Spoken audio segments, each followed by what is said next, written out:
ونعوذ بالله من شرور أنفسنا ومن سيئات أعمالنا من يهده الله فلا مضل له ومن يضلله فلا هادي له وأشهد أن لا إله إلا الله وحده لا شريك له وأشهد أن محمدا عبده ورسوله يا أيها الذين آمنوا اتقوا الله حق تقاته ولا تموتن إلا وأنتم مسلمون يا أيها الناس اتقوا ربكم الذي خلقكم من نفس واحدة وخلق منها زوجها وبث منهما رجالا كثيرا ونساء واتقوا الله الذي تساءلون به والأرحام إن الله كان عليكم رقيبا يا أيها الذين آمنوا اتقوا الله وقولوا قولا سديدا يصلح لكم أعمالكم ويغفر لكم ذنوبكم ومن يطع الله ورسوله فقد فاز فوزا عظيما أما بعد فإن أصدق الحديث كتاب الله وإن خير الهدي هدي محمد صلى الله عليه وسلم وشر الأمور محدثاتها وكل محدثة بدعة وكل بدعة ضلالة وكل ضلالة في النار. எல்லா புகழும் எல்லாம் வல்ல அல்லாஹ்வுக்கு சுப்ஹானஹு வ தஆலாவுக்கு சலாமும் ஸலவாத்தும் ஸல்லல்லாஹு அலைஹி வஸல்லம் அவர்கள் மீதும் சஹாபாக்கள் தாபீன்கள் தபஅ தாபீன்கள் நல்லோர்கள் எல்லோர் மீதும் என்றென்றும் எப்போதும் உண்டாகட்டுமாக. அன்புக்குரிய அருமை சகோதரர்களே, இந்த ரமலான் மாதமும் இல்லத்தரசிகளும் என்ற ஒரு தலைப்பில் எதைத்தான் பேசப் போகிறார், இதில் என்ன உள்ளடக்கப்பட போகிறது என்று நமக்குள்ளே ஒரு எதிர்பார்ப்பு இருக்கக்கூடும். உண்மையில் இந்த தலைப்பு தேர்ந்தெடுக்கப்பட்டதற்கான நோக்கம் என்ன? ரமலான் மாதத்தை சிறப்பிக்க வேண்டும். இந்த ரமலான் மாதத்தை நாம் சிறப்பிப்பதற்கு இல்லத்தரசிகளின் பங்களிப்பு ரொம்ப அவசியமாக இருக்கிறது. அது எந்தெந்த வகையிலே இருக்க வேண்டும் என்பது நாம் இங்கு பேசப்படக்கூடிய ஒரு விடயம். இல்லத்தரசிகள் இந்த ரமலான் மாதத்தில் எவ்வாறு நடந்து கொள்ள வேண்டும், அதுவும் இந்த தலைப்பிலே சேர்க்கப்பட வேண்டும். சூரத்துல் பக்கராவினுடைய 185வது வசனத்தில் ஷஹ்ரு ரமலான் அல்லதி உன்சில ஃபீஹில் குர்ஆன், இந்த ரமலான் மாதம் அப்படி என்று விழித்து, இந்த ரமலான் மாதம் என்பதை விழித்து இந்த ரமலான் மாதத்தில் தான் குர்ஆன் அருளப்பட்டது என்று அல்லாஹ் தஆலா சொல்லி காட்டுகிறான். அதே மாதிரி அதுக்கு முந்தின வசனம் 183வது வசனத்தில் அல்லாஹ் தஆலா ஈமான் கொண்டவர்களே குத்திப அலைக்குமுஸ் ஸியாமு கமா குத்திப அலல் லதீன மின் கப்லிக்கும் லஅல்லக்கும் தத்தகூன், ஈமான் கொண்டவர்களே உங்களுக்கு இந்த ரமலான் இந்த நோன்பு விதியாக்கப்பட்டுள்ளது, உங்களுக்கு முன்னால் இருந்தவர்களுக்கு விதியாக்கப்பட்டதை போன்று. நோக்கம் லஅல்லக்கும் தத்தகூன், நீங்கள் இறையச்சம் உள்ளவர்களாக ஆகலாம் என்பதற்காக என்று அல்லாஹ் தஆலா சொல்லி காட்டுறான். பெண்கள் சைட்டில் சத்தத்தை கொஞ்சம் குறைக்கணுமாக இருந்தால் அடுத்தாக்களை சத்தம் போட நாம் என்று சொல்கிறதையும் விட்டுடுங்க. அப்போ சத்தம் தானாக குறைஞ்சிடும். ங்கிறது அடுத்தாக்களை கொஞ்சம் பேசாதங்கிறது இதுதான் பெரிய சத்தமாகும். எல்லோரும் அமைதியாக இருந்து ஒரு ஆள் மட்டும் சத்தம் போட்டால் அவங்களுக்கே வெக்கம் வந்து பேசாமல் விட்டுருவாங்க. அதனால் யாருமே என்ன செய்ய வேணாம், பேசாத அப்படின்னு சொல்லாதீங்க, அதுதான் பெரிய சத்தம். சரி, சொல்லக்கூடிய விஷயத்தை கவனிப்போம். இப்போ அல்லாஹ் தஆலா சூரத்துல் பக்கரா 183வது வசனத்தில் இந்த நோன்பு விதியாக்கப்பட்டது நீங்கள் முத்தகீன்களாக ஆகுவதற்காக அப்படி என்று சொல்கிறான். வருஷத்தில் ஒரு தடவை வரக்கூடியது இந்த ரமலான் மாதம். அதில் எவ்வளவு சிறப்புகள், எவ்வளவு பயான்களை நம்ம கேட்டிருக்கிறோம். அது எவ்வளவு சிறப்புக்குரியது. அது நபிகள் நாயகம் ஸல்லல்லாஹு அலைஹி வஸல்லம் சொல்கிறாங்க இல்லையா, அந்த ரமலான் மாதம் வந்து விட்டாலே சொர்க்கத்தின் கதவுகள் திறந்து விடப்படும், நரகத்தின் கதவுகள் அடைக்கப்பட்டு விடும், சுஃபிதத்தி ஷயாத்தின் ஷைத்தான்கள் விலங்கிலிடப்படுவாங்கன்னு சொன்னாங்க இல்லையா. அப்போ ஷைத்தான்கள் விலங்கிலிடப்பட்டால் கொஞ்சம் என்ன செய்யுது, நம்மளுக்குள்ள ஷைத்தான் வந்து சில சோம்பரித்தனத்தை உண்டாக்கி அமல்களை விட்டு நம்மளை ஓரமாக்குறது குறையத்தான் போகுது. நம்மளை பார்க்குறோம். நம்ம மற்ற நாளையில் இல்லாத ஒரு உற்சாகம் இந்த ரமலான் மாதத்தில் சுபஹு தொழுகைக்கு பள்ளி நிரம்பி வழியுது. அப்போ சைத்தான் விலங்கிலிடப்பட்டு தான் இருக்கிறாங்கிறது நமக்கு நல்லா விளங்குது. அப்போ தானாகவே ஒரு உற்சாகம் பிறக்குது. இந்த ரமலான் மாதம் வந்து விட்டால் இன்னொரு விஷயமும் என்ன செய்யுது, நடந்துக்கிட்டு இருக்குது. இப்போ ஷைத்தான் விலங்கிலிடப்பட்ட ஷைத்தானுடைய கெடுதிகள் எதுவுமே நடக்காது அப்படின்னு நம்ம எடுக்க முடியாது. விலங்கில் ஒரு மனுஷனை கையில் விலங்கில் போட்டுட்டா அவனுடைய அட்டகாசங்கள் கையை திறந்து விட்டுக்கிட்டு செய்கிறத விட கொஞ்சம் குறைவாக இருக்கும். ஆனால் அட்டகாசம் இருக்கத்தான் செய்யும். விளங்கிட்டா? அப்போ இந்த ரமலான் மாதத்தில் இன்னொரு பக்கத்தில் ஒரு விஷயம் நடந்துக்கிட்டு தான் இருக்கும், ஊர் முழுக்க விழித்து இருக்கும். இளைஞர்களுடைய அட்டகாசங்கள் அதிகமாகிட்டே இருக்கும். அவங்க ரோட்டில் சுற்றுறது, ஏன்னா எல்லா பள்ளிகளையும் 12 மணி வரை தொழுகை நடக்கும், கடைசி 10 விடிய விடிய தொழுகை நடக்கும். பேரண்ட்ஸ் வந்து அதை விட்டு கொடுத்துருவாங்க, ஸ்கூல் இல்லை, கிளாஸ் இல்லை. அப்போ ரோடுகளில் இந்த விஷயங்கள் நடந்துக்கிட்டு இருக்கும். வேகமாக பைக் ஓட்டுறது, சத்தம் போடுறது, கூவங்கிறது, தராவி தொழிட்டு போகிற பிள்ளைகளை கிண்டல் பண்ணுறது, அது ஒரு பக்கமாக நடந்துக்கிட்டு இருக்கும். இப்படியெல்லாம் நடக்கிறதுக்கான வாய்ப்புகள் இருக்குது. அதே மாதிரி ஃபோனில் கூடுதலாக இருக்க பார்ப்பாங்க. இந்த விளையாட்டுக்கள் அப்படி இப்படி என்று மார்க்கத்தில் தடுத்த விளையாட்டுகளும் வந்துடும், அனுமதிக்கப்பட்ட விளையாட்டுகளும் ரொம்ப ஓவராக வந்துடும், பொடுபோக்காக வந்துடும். தராவி தொழுகைக்கு நிரம்பி வழிஞ்சிட்டு லோகர் தொழுகைக்கு தூங்குறவங்கள்லாம் இருக்கிறாங்க.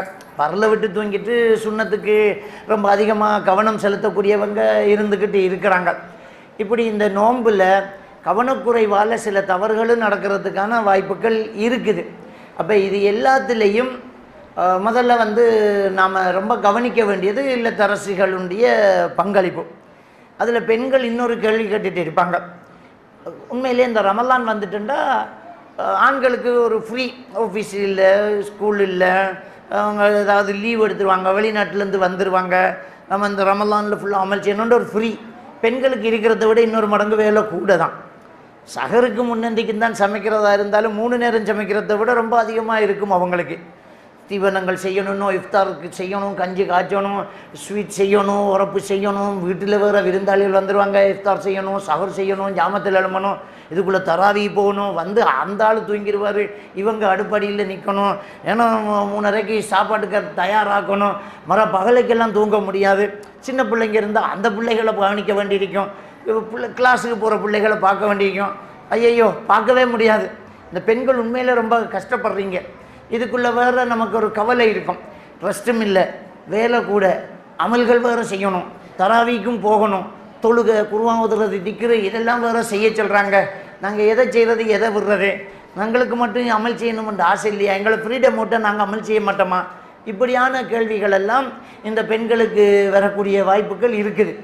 அப்போ இந்த எல்லா விஷயங்களையும் சேர்த்துத்தான் இந்த தலைப்பில் ஒரு சில விஷயங்களை நாங்கள் பார்க்குறதுக்கு இருக்கிறோம். முதல்ல இந்த நோன்பு விதியாக்கப்பட்டது இறைச்சம் உள்ளவர்களாக ஆகலாம் என்பதற்காக என்று சொன்ன அல்லாஹ் 3வது அத்தியாயத்தினுடைய 134வது வசனத்தில் அந்த முத்தகீன்கள் யார் என்கிற பட்டியலை அல்லாஹ் தஆலா சொல்லிக்கிட்டு போகிறான். அந்த ஒவ்வொரு விஷயங்களும் இந்த ரமலான் நமக்கு தரக்கூடிய பயிற்சியாகத்தான் இருக்குது. ஏன்னா அல்லாஹ் தஆலா 133வது வசனம் 3வது அத்தியாயம் அதில் வந்து சாரிஉ இலா மக்ஃபிரத்தின் மின் ரப்பிக்கும் வ ஜன்னத்தின் அர்துஹா ஸமாவாத்து வல் அர்து உஇத்தத் லில் முத்தகீன்ங்கிறான். உங்களுடைய ரப்பினுடைய மன்னிப்பின் பக்கம், சொர்க்கத்தின் பக்கம் விரைந்து முன்னேறுங்க. அதான் ரமலானில் நம்ம தான் செய்யணும், அல்லாஹ்வோட மன்னிப்பு நமக்கு கிடைக்கணும், சொர்க்கம் நமக்கு கிடைக்கணும் என்று ரொம்ப விரைந்து முன்னேறோம். அதுக்கே சொன்ன மாதிரி அது இருக்குது, விரைந்து முன்னேறுங்க, ஓடுங்க அப்படி சொல்லிட்டு அல்லாஹ் தஆலா சொல்கிறான், அர்துஹா ஸமாவாத்து வல் அர்து, வானம் பூமியை விட விசாலமானது, அது அந்த அளவுக்கு விசாலமானது சொர்க்கம். சொல்லிட்டு உஇத்தத்தில் முத்தகீன், அந்த சொர்க்கம் யாருக்கு தயாரிக்கப்பட்டுள்ளது தெரியுமா? முத்தகீன்களுக்கு தயாரிக்கப்பட்டுள்ளதுங்கிறான். அந்த முத்தகீன்களாக ஆகிறது தான் ரமலானுடைய நோக்கம் என்று 2வது அத்தியாயம் 183வது வசனம் சொல்லி காட்டுது. முத்தகீன்கள லஅல்லக்கும் தத்தகூன், அந்த முத்தகீன்கள் ஆகிறது தான் ரமலானுடைய நோக்கங்கிறது. இந்த வசனத்தில் 3வது அத்தியாயத்தினுடைய 133வது வசனத்தில் அல்லாஹ்வின் மன்னிப்பின் பக்கம், சொர்க்கத்தின் பக்கமும் விரைந்து முன்னேறுங்க, சொர்க்கம் முத்தகீன்களுக்கு தயாரிக்கப்பட்டுள்ளது அப்படின்னு அல்லாஹ் தஆலா சொல்லிட்டு 134வது வசனத்தில் முத்தகீன்கள் என்றால் யார் என்று கேட்குறான் அல்லாஹ். முத்தகீன்கள் என்றால் யார் தெரியுமா அப்படிங்கிற அம்புட்டு ரமலானில் நம்ம செய்யக்கூடிய அமல்களை தான் இங்கே முத்தகீன்கள்ங்கிற விஷயத்தில் அல்லாஹ் தஆலா நமக்கு என்ன செய்யலாம், ஒவ்வொன்றாக நமக்கு தந்துக்கிட்டு இருக்கிறான். இப்போ முத்தகீன்கள்னால சுஜூதிலேயே இருந்துக்கிட்டு, திக்ர்லேயே இருந்துக்கிட்டு, குர்ஆன்லேயே இருக்கிறது என்று மட்டும் நம்ம நினைக்கக்கூடாது. முத்தகீன்கள்ங்கிறத எவ்வளோ அழகாக சொல்லித்தரம் பாருங்க. அந்த விஷயத்தை குர்ஆன் எவ்வளவுக்கு நமக்கு விளங்கப்படுத்துது, இதை ரமலான் எவ்வளவுக்கு நமக்கு பயிற்சி தருதுங்கிறத பார்த்துக்கிட்டோம்னா இந்த ரமலானுடைய காலத்தில் இல்லத்தரசிகள் என்ன, இல்லத்த அரசர்களும் எப்படி இருக்கணுங்கிறத அழகாக நம்ம என்ன செய்யலாம், பார்த்துக்கலாம்.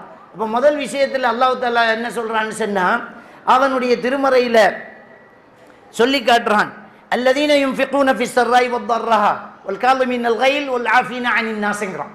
அந்த முத்தகீன்கள் எப்படி இருப்பாங்க அப்படின்னு சொல்லும்போது, அவங்க சலிப்பாக இருக்கும்போதும் கஷ்டமாக இருக்கும்போதும் தர்மம் செஞ்சுக்கிட்டு இருப்பாங்க, தர்மம் செய்வாங்க. இப்போ நம்ம ரமலானை பற்றி பார்க்கும்போது நம்ம எவ்வளோ ஹதீஸ்களை கேட்குறோம்.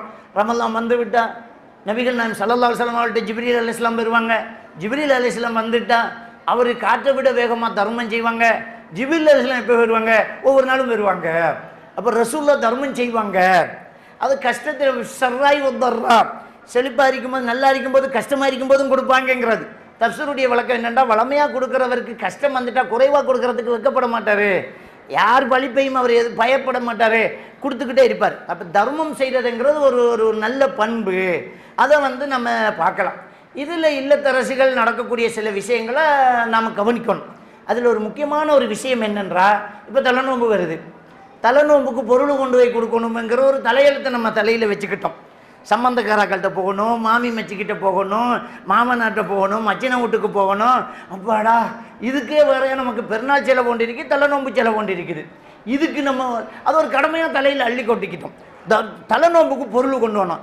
குறிப்பாக ஈச்சம்பழம், ஏதாவது ட்ரிங்க்ஸு கரைக்கிறது, பால்மா, சீனி, சமைக்கிறதுக்கு கறி, இது ஒரு செட்டு நம்ம வச்சிருக்கிறோம். நம்ம இந்த தலைநோம்பு வந்தால் இப்போவே கடையில் வியாபாரத்துக்கு ஈச்சம்பழம், ட்ரிங்க்ஸு கரைக்கிறது, பாலுதா, இதெல்லாம் பாலுதா பவுடர்லாம் என்ன செய்கிறாங்க, இந்த ஃபலுதா பவுடர்லாம் எடுத்து விற்க தொடங்கிடுவாங்க. அப்போ இதே ஒரு பெரிய ஒரு செலவு. ஒரு ஃபேமிலிக்கு 5000 ரூபா கொடுக்க வேண்டிக்கும்.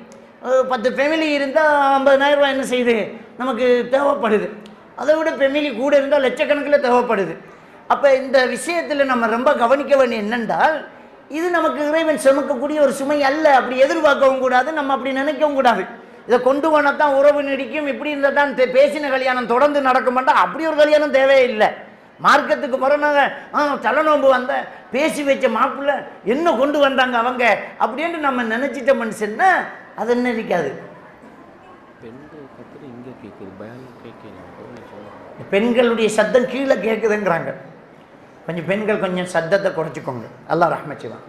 அப்போ இப்படி பொருளை கொண்டு போய் கொடுக்குறத கட்டாயமாக்கிக்கிட்டு இந்த இல்லாத ஒரு விஷயத்தை செய்கிறதுக்கு இறைவன் தடுத்த இன்னொரு விஷயத்தை கவனம் இல்லாமல் செஞ்சுக்கிட்டு இருக்கிறாங்க. என்ன, தலைநோம்பு வருது, சாமான் கொண்டு போய் ஆகணும், டேக்கு போகணும், ஈடு வச்சுருவாங்க. அல்லாட ரஹ்மத்தை எடுக்கிற இந்த மாசத்தை அல்லாட ஒரு லானத்தோட, அல்லாட சாபத்தோட, அல்லா ரசூலோட யுத்தம் செய்கிற இந்த வட்டியோட நம்ம தொடங்கக்கூடிய ஒரு சூழ்நிலை வருது. நகையை கொண்டு அடகு வச்சு, ஈடு வச்சு, காசு எடுத்து அந்த காசில் பொருள் கொண்டு போய் குடும்பங்கள் சந்தோஷமாக இருக்கும்னு நம்ம நினச்சா நம்ம செய்கிற தவறு. அப்போ அந்த எதிர்பார்ப்பு இருக்குது, செஞ்சுக்கிட்டு போங்க. அதில் இன்னொரு விஷயத்தை பார்க்கணும். எதை செஞ்சாலும் லாபத்தோடு செய்கிறது தானே.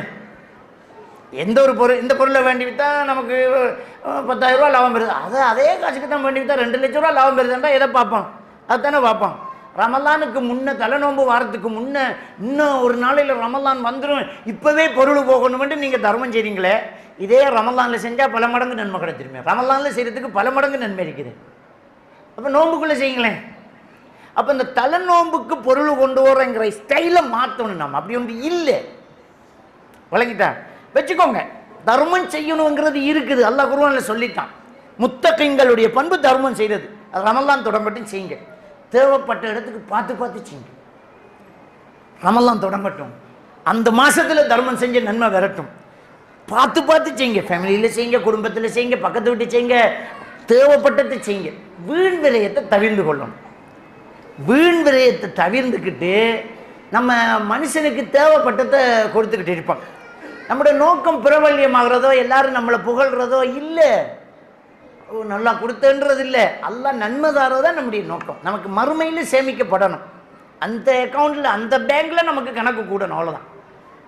அதைத்தான் நம்ம என்ன செய்யணும், பார்க்கணும். அப்போ தர்மம் செய்கிறது ரமலானில் ஒரு விஷயம்.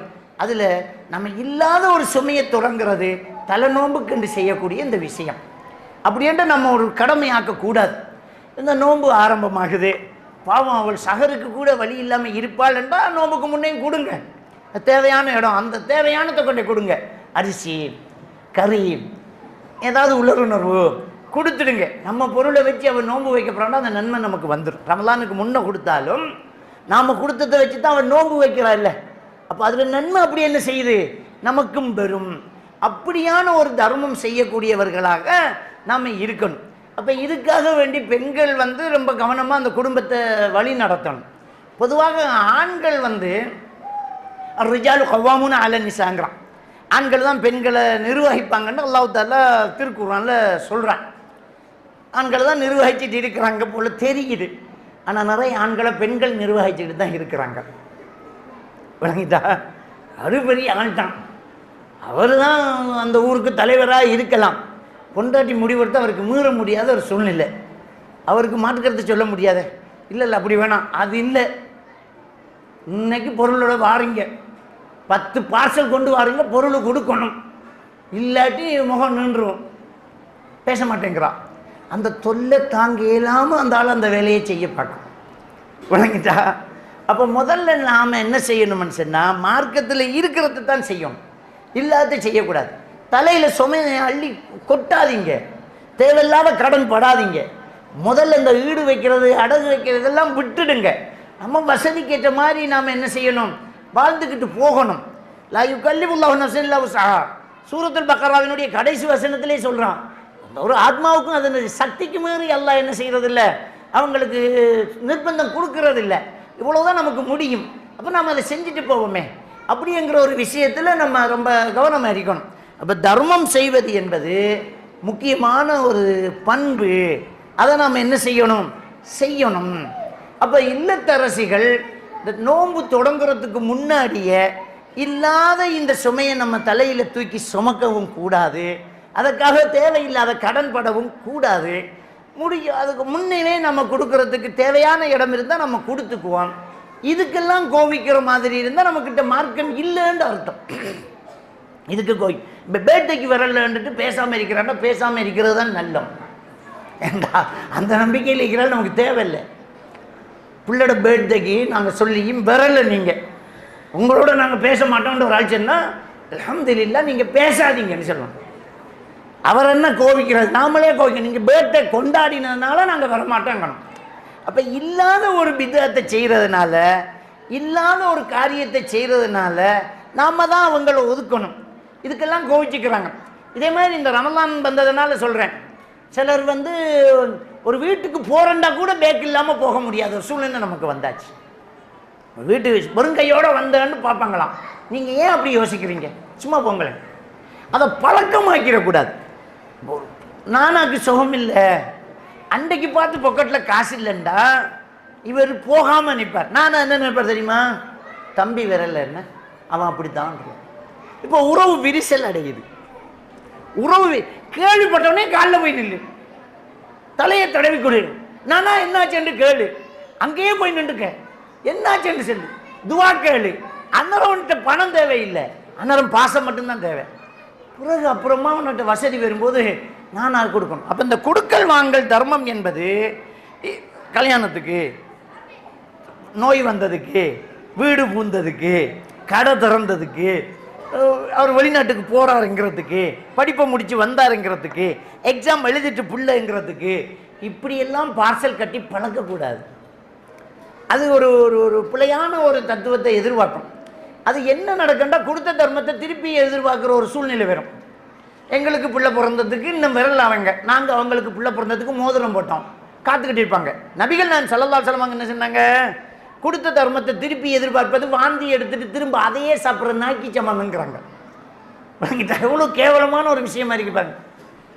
அது நாய் சாப்பிட்றதே நஜீஸு, அது நமக்கே பிடிக்காது. அது வாந்தி எடுத்துட்டு திரும்ப நிற்கிறேன், அதை போல தான் அந்த தர்மம் செஞ்சுட்டு எதிர்பார்க்குறேங்கிறாங்க.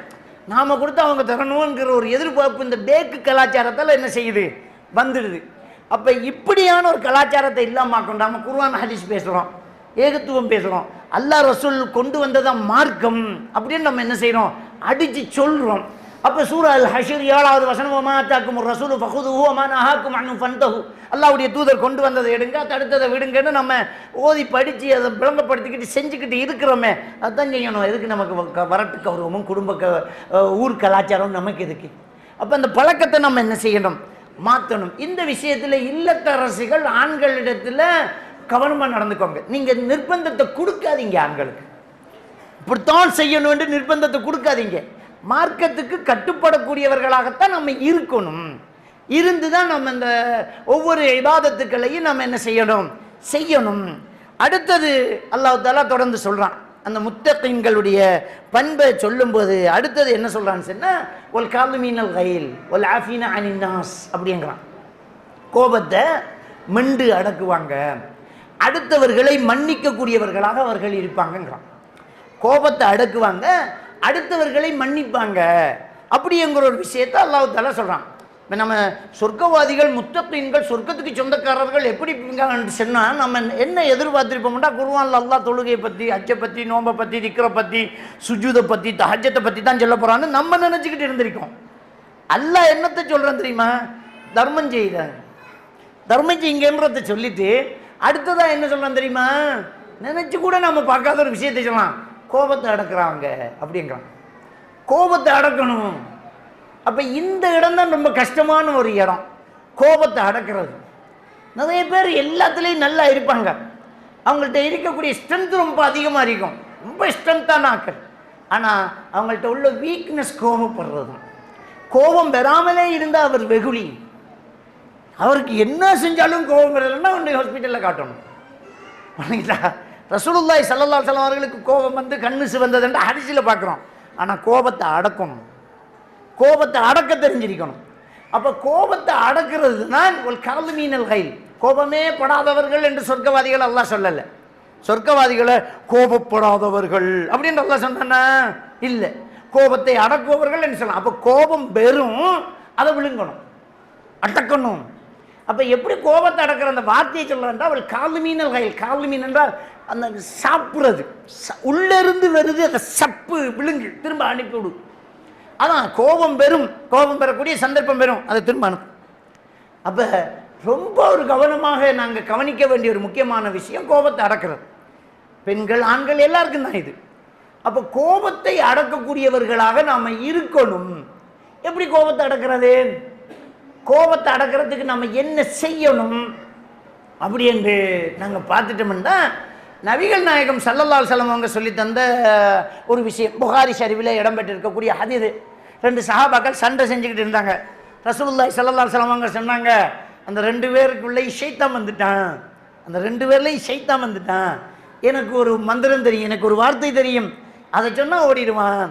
என்ன யா ரசூலுல்லாஹ்? அஊது பில்லாஹி மினஷ் ஷைத்தானிர் ரஜீம்ங்கிறாங்க.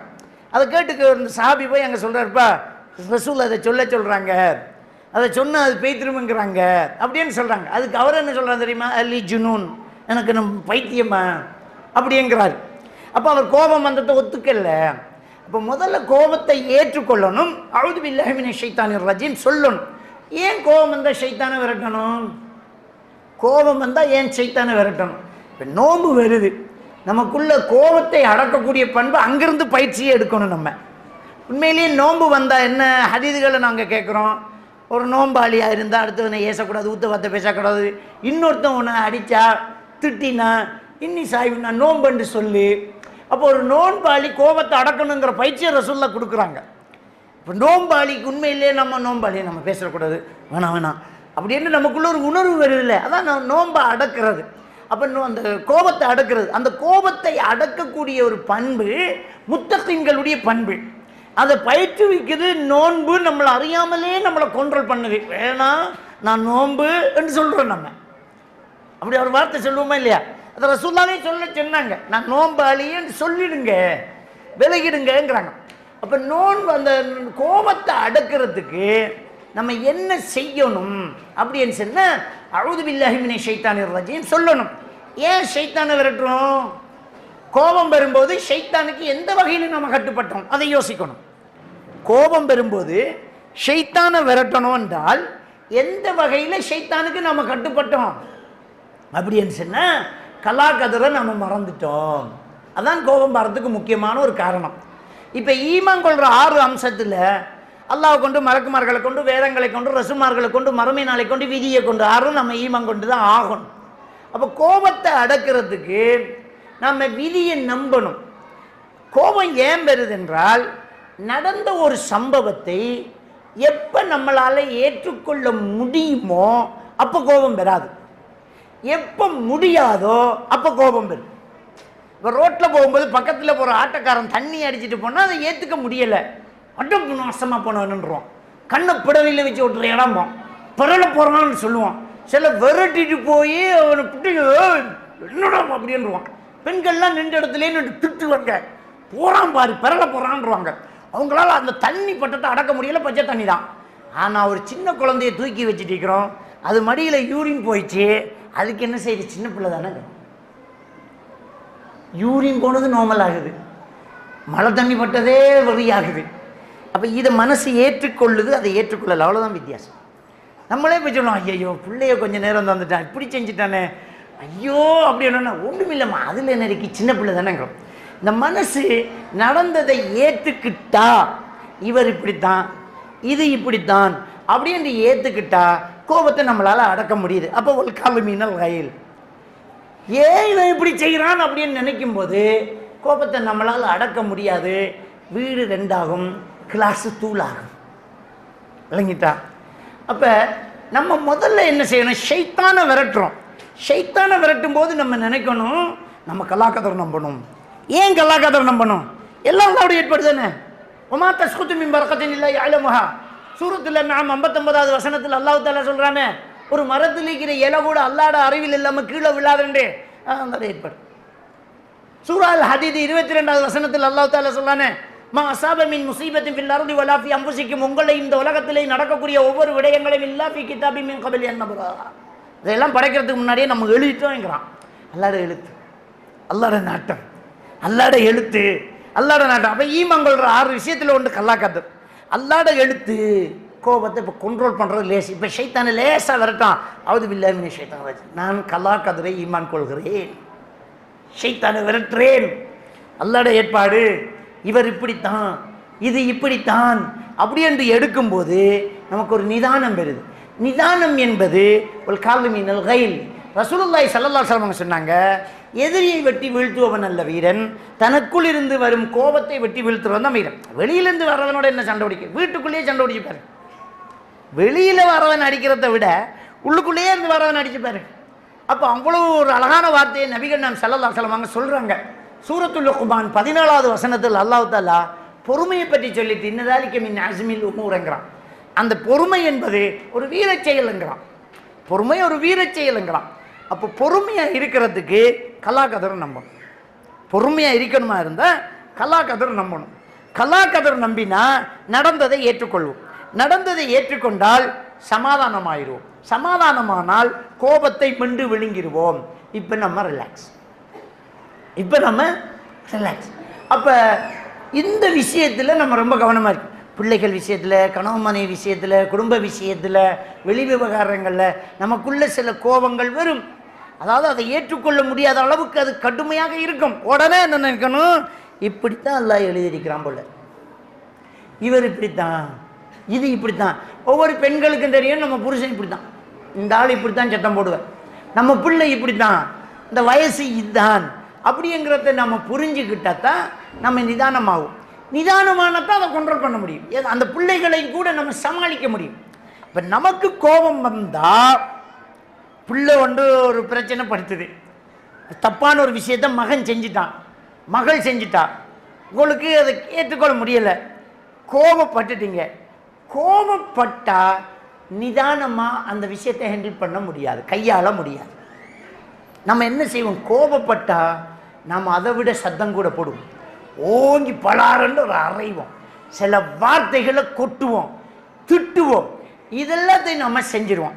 அப்போ ரசூலுல்லாஹ் சாபம் விடாதீங்க, இல்லை தலாஅனு ஷையன், எதையுமே நீங்கள் திட்டாதீங்க. நீங்கள் திட்டுற திட்டு வானம் நோக்கி போகும் வழி இருக்காது, பூமி நோக்கி திரும்பும் வழி இருக்காது, வலது இடது போகும் வழி இருக்காது. யாரை சபித்தீர்களோ அதுக்கிட்ட போகும், அதுக்கு அது தகுதி இல்லாமல் இருந்தால் சபித்த உங்களை வந்து சேரும். அபூதாவுதுல வரக்கூடிய அது. அப்போ நம்மள்கிட்டயே சுற்றிக்கு வந்துருமே. அப்போ திட்டக்கூடாது, எதையுமே திட்டாதீங்கிறாங்க ரசூலுல்லாஹி ஸல்லல்லாஹு அலைஹி வஸல்லம். இப்போ நமக்கு கோபம் பெரும் எப்படி தெரியுமா, காய்கறி கொஞ்சம் பழுதாக இருந்தால் அரவா போன வேண்டிக்கான்றோம், அரிசிக்குள்ளே கொஞ்சம் குருட்டுக்கிற அரிசி கிடந்தா நாசமாக போன அரிசின்றுவோம், கத்தி மொட்டையாக இருந்தாலும் அரவா போன கத்தின்றுவோம். எதையெல்லாம் நம்ம திட்டுறோம். சமயக்கட்டில் தனியாக இருந்துக்கிட்டு கழிச்சிக்கிட்டு இருப்பாங்க, கத்தியை திட்டுவாங்க, கரண்டியை திட்டுவாங்க, கரண்டை திட்டுவாங்க, தண்ணியை திட்டுவாங்க, கோப்பையை திட்டுவாங்க. இல்லை அரவா போன அந்த கோப்பை எங்கே போச்சு, பண்டி கோப்பையை விட தானே வைச்சது, நாசமாக போன கோப்பை, சனியை பிடிச்சது. அப்போ நம்ம அந்த கோபத்தில் தனியாக பேசுகிறோம். தனியாக பேசுகிறது மென்டல் தானே. மென்டல்ங்கிற ஒரு நிலைக்கு கோபக்காரனை கொண்டு வந்து சேர்க்குதா இல்லையா? இவ்வளோ பேர் சன்னத்துக்குள்ளே சட்டையை கலட்டுவேண்ணா நான், இவ்வளோ பேர் இருக்கும்போது சாரத்தை வைத்துவேண்ணா நான். அதை ஒன்றும் குடிகாரம் செய்யணும், இல்லை பைத்தியாரம் செய்யணும். இந்த 2 பேரும் செய்யாத கோபக்காரனும் செய்யும். அப்போ கோபக்காரன் சபையிலேயே சட்டையை கிழிப்பான், மரியாதைக்குரியவர்கள்ட்டையே தூசணமாக பேசுவான், நடு ரோட்லேயே சாரத்தை ஒசத்தி பிடிப்பான், அப்போ தனியாக புலம்புவான். அப்போ இது மனநோய்க்குரிய விஷயமா இல்லையா? இதை அடக்குது இஸ்லாம் இல்லையா? இதை பயிற்றுவிக்குது நோன்பு இல்லையா? இது வாழ்க்கையின் நெறியா இல்லையா? சொர்க்கவாதிகளுடைய அடையாளமா இல்லையா? சொர்க்கவாதிகளுடைய அடையாளம் தானே. அதான் சூரா ஆல இம்ரானினுடைய 134வது வசனம் சொல்லுதே, கோபத்தை அடக்கணும். கோபத்தை அடக்கிறதுக்கு கலாக்கத்தரை புரிஞ்சுக்கணும். கலாக்கத்தரை புரிஞ்சுக்கிட்டா இவர் இப்படித்தான் வந்துடும், இவர் இப்படித்தான், இது இப்படித்தான் அப்படின்னு வந்துடும். இது போக கோபத்தை அடக்கிறதுக்கு இன்னொரு முறையை அல்லாஹ் தஆலா சூரத்து நிசாவுல 153வது வசனத்தில் சொல்லி காட்டுறோம். 4வது அத்தியாயம் 153வது வசனம். நபிகள் பெருமானார் ஸல்லல்லாஹு அலைஹி வஸல்லம் அவர்கள்ட்ட யூதர்கள் வந்தாங்க. வந்து சொன்னாங்க, உங்களை நாங்கள் அல்லாஹ்வின் தூதர் என்று நம்பணுமா இருந்தா எங்கள் கண்ணுக்கு முன்னாடி அப்படியே சுருன்னு மேலே போங்க, போய் வரும்போது குர்ஆனை கையில் கொண்டாந்து காட்டுங்க, நம்புறேன்ட்டாங்க. இதை செய்கிறதுக்கு அல்லாஹ்வுக்கு ஒன்றும் கஷ்டம் இல்லை. சந்திரனை பிளந்து காட்டினவன் அல்லாஹ், மேராஜ் கூட்டிக்கு போனவன் அல்லாஹ். அதுக்கு முன்னாலே இருந்த தூதர் நபிமார்களுக்கு நூல் வடிவத்தில் தான் கொடுக்கப்பட்டது சொருபுகள். அப்போ ரசூலுல்லாவுக்கு அப்படி செய்கிறது அல்லாஹ்வுக்கு ஒன்றும் பெரிய கஷ்டம் இல்லை. ஆனால் ரசூலுல்லாஹி ஸல்லல்லாஹு அலைஹி வஸல்லம் அவர்கள் மன அழுத்தத்துக்குள்ளானார், கோபப்பட்டார்கள், வேதனைப்பட்டார்கள். அல்லாஹ் 4வது அத்தியாயம் 153வது வசனத்தை இறக்குறான். நபியே, உம்மிடம் மேலிருந்து குர்ஆனை கொண்டு வந்து காட்டத்தான் சொன்னாங்க. ஃபக்கத் ஸஅல மூஸா அக்பர மின் ذلك, மூஸா நபிக்கிட்ட இதை விட பெருசாக கேட்டானுங்க. ஃபகாலு அரினல்லாஹ ஜஹரத்தன், மூஸா நபிகிட்ட என்ன கேட்டாங்க தெரியுமா? அல்லாஹ் கொண்டு வந்து காட்டு, நம்புறோன்ட்டாங்க. இவருடைய விஷயம் இப்போ சின்னதாக போச்சு. உன்னோட குர்ஆன் தான் கொண்டு வந்து காட்ட சொன்னது, அவர்கிட்ட அல்லாஹ்வையே கொண்டு வந்து காட்ட சொல்லியிருக்கான் அப்படின்னு சொன்னோன்னே ரசூலுல்லாவுடைய கோபம் தெரிஞ்சு வச்சு, ரசூலுல்லாவுடைய மனக்கவலை தீர்ந்து வச்சு, அப்பாடா நம்ம பரவாயில்ல என்கிற ஒரு சூழ்நிலைக்கு வந்துட்டார். ரசூலுல்லாஹி ஸல்லல்லாஹு அலைஹி வஸல்லம் அவர்கள் ஒரு தடவை கனிமத்து பொருட்களை பங்கு வைக்கும்போது ஒருத்தன் வாங்கிட்டு போனவன் முனாபிக்கு இடையில வந்து சொல்லிட்டு போனா, ஆள் பார்த்து அவர் வசதிக்கு கொடுத்துக்கிட்டு இருக்கிறாருன்னுட்டான். இதை கேட்டுக்கிட்டு இந்த நபி தோழா அவன் சட்டையை எப்படி சொன்னான், இதை நான் நபிக்கிட்ட சொல்லுவேன்ட்டு வந்துட்டார். ரசூலுல்லாஹி ஸல்லல்லாஹு அலைஹி வஸல்லம் சொன்னார், இப்போ வேண்டிட்டு போகிறோம், இப்படி சொல்லிட்டு போகிறாண்டு. நபி அவர்களுடைய முகம் சிவந்தது, ரொம்ப கோவப்பட்டாங்க. அந்த ஹதீஸை அறிவிக்கக்கூடிய நபித்தோழர் சொல்கிறார், நான் சொல்லாமல் இருந்துச்சே, நான் சொன்னதை அவர் ரொம்ப வேதனைப்படுறாரு, முகமெல்லாம் சிவந்து போகுதே அப்படின்றார். ஆனால் ரசூலுல்லாஹி ஸல்லல்லாஹு அலைஹி வஸல்லம் அவர்கள் அந்த கோபத்தை எப்படி அடக்கினாங்க என்றால் சொன்னாங்க, ரஹிமல்லாஹு அலா மூசா, மூசா நபிக்கு அல்லாஹ் அருள் செய்வானா கது ஊதிய அக்ஸரம் மின் ஹாதான்னா, மூசா நபி இதை விட சோதிக்கப்பட்டாங்க, அவருக்கு அல்லாஹ் அருள் செய்வானாகங்கிறாங்க. அப்போ நமக்கு பிரச்சனை வரும்போது அந்த பிரச்சனையிலிருந்து நாம் தீரணுமாக இருந்தால் நம்மளை விடவும் பிரச்சனை இருக்கிறத கொஞ்சம் நினைச்சாலே நம்மளோட பிரச்சனை இல்லாமல் போயிடும். காசாவை நினைச்சா நமக்கு ஒன்றும் பிரச்சனை இல்லை தான், விளங்கிட்டா? காசா மக்களை நிலையை நினைச்சா நமக்கு இதெல்லாம் ஒரு பெரிய பிரச்சனையாண்டு வந்துடும். அல்ஹம்துலில்லாஹ். இப்போ செருப்பு நல்ல டிசைன் நம்பிடலையே இந்த கவலைப்படுறவனுக்கு காலே இல்லாதவனை கண்டா என்ன சொல்லுவான், அப்போடா செருப்பே இல்லாட்டி கூட பரவாயில்ல, அல்ஹம்துலில்லாஹ் கால் இருக்கு எனக்குன்றுவான். அப்போ நம்மளை விடவும் கஷ்டத்தில் இருக்கிறால பார்க்கும்போது கோபம் பெறும். அப்போ நம்ம எப்போவுமே ஆண்களோ பெண்களோ நமக்குள்ளே இருக்கக்கூடிய அந்த கவலையை போக்குறதுக்கு, வேதனையை போக்குறதுக்கு, கோபத்தை போக்குறதுக்கு ஒன்று கலாக்கதிரை நம்பணும். இவர் இப்படி தாண்டு நினைக்கணும், நம்மளை விடவும் கஷ்டத்தில் இருக்கிறாங்கங்கிறத கருதணும். இப்போ நோன்பு வந்தாலே சண்டை வரும், இவர் கொண்டு வருவார், இதை மனுஷன் சகர்கிட்டிம்பானா? உங்களுக்கு கறி பார்த்து வேண்ட தெரியாதா?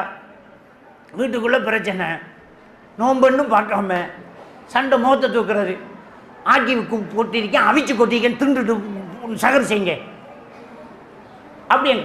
அப்போ அந்த நேரத்தை அவர் வசதி என்ன, இதுக்கும் வழி இல்லாமல் வெறும் கஞ்ச குடிக்கிற ஆக்களும் இருக்கிறாங்களே, இதுவாச்சு நமக்கு கிடைக்குதே அப்படின்னு நினைக்கும்போது அல்ஹம்துலில்லாஹ் ஏற்றுக்கொள்ள முடியுமா இல்லையா?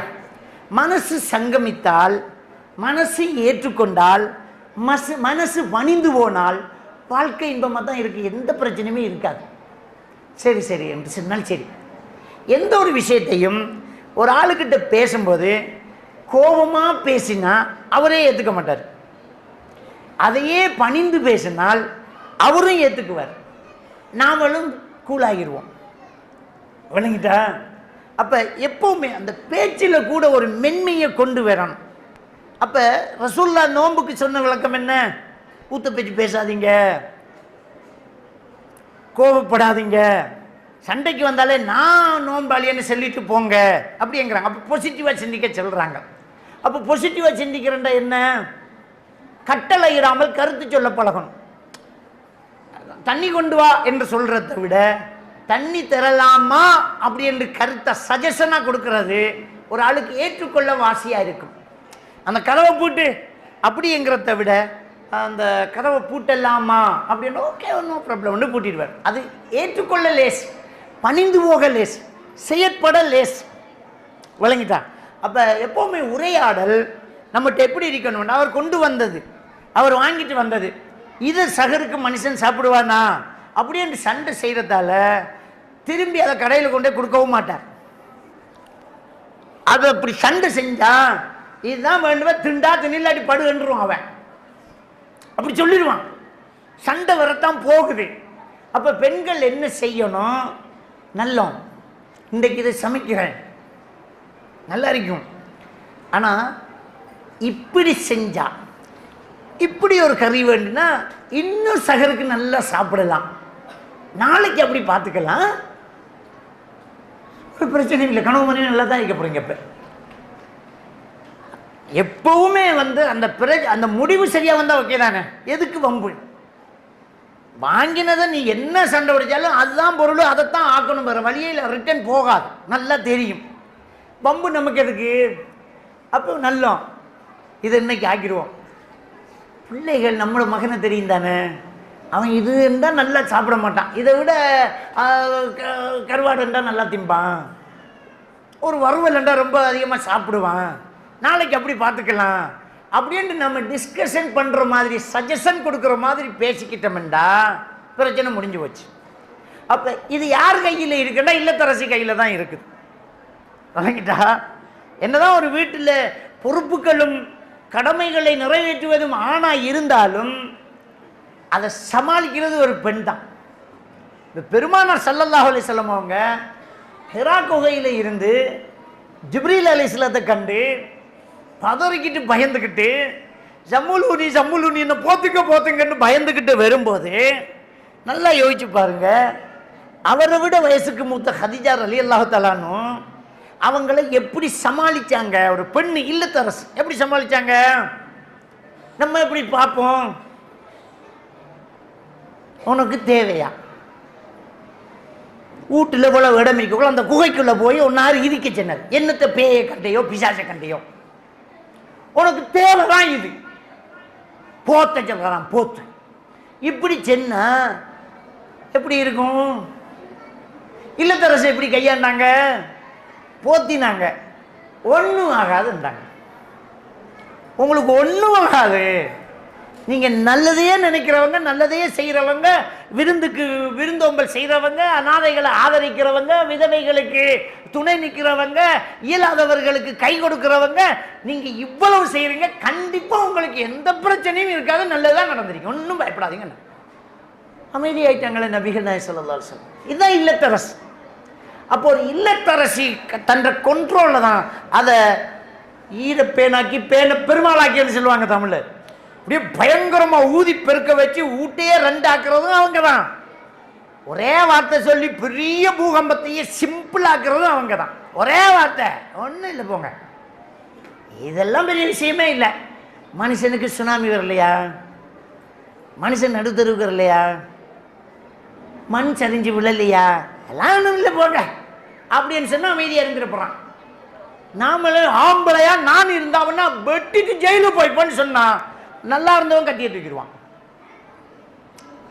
அப்ப அந்த இல்லத்தரசுகள் என்ன செய்யணும்னு சொன்னா கோபத்தை கண்ட்ரோல் பண்ணணும், அதுக்கு மாதிரி பேசணும், சஜஸ்ட் பண்ணணும், கமெண்ட் பண்ணக்கூடாது, கட்டளையிடக்கூடாது. கொண்டு வாங்கிறத விட கொண்டு வரலாமாங்கிறது தான் சிறப்பு. அப்போ அந்த வீட்டை ரொம்ப கவனிக்கிறது அவங்க தான்.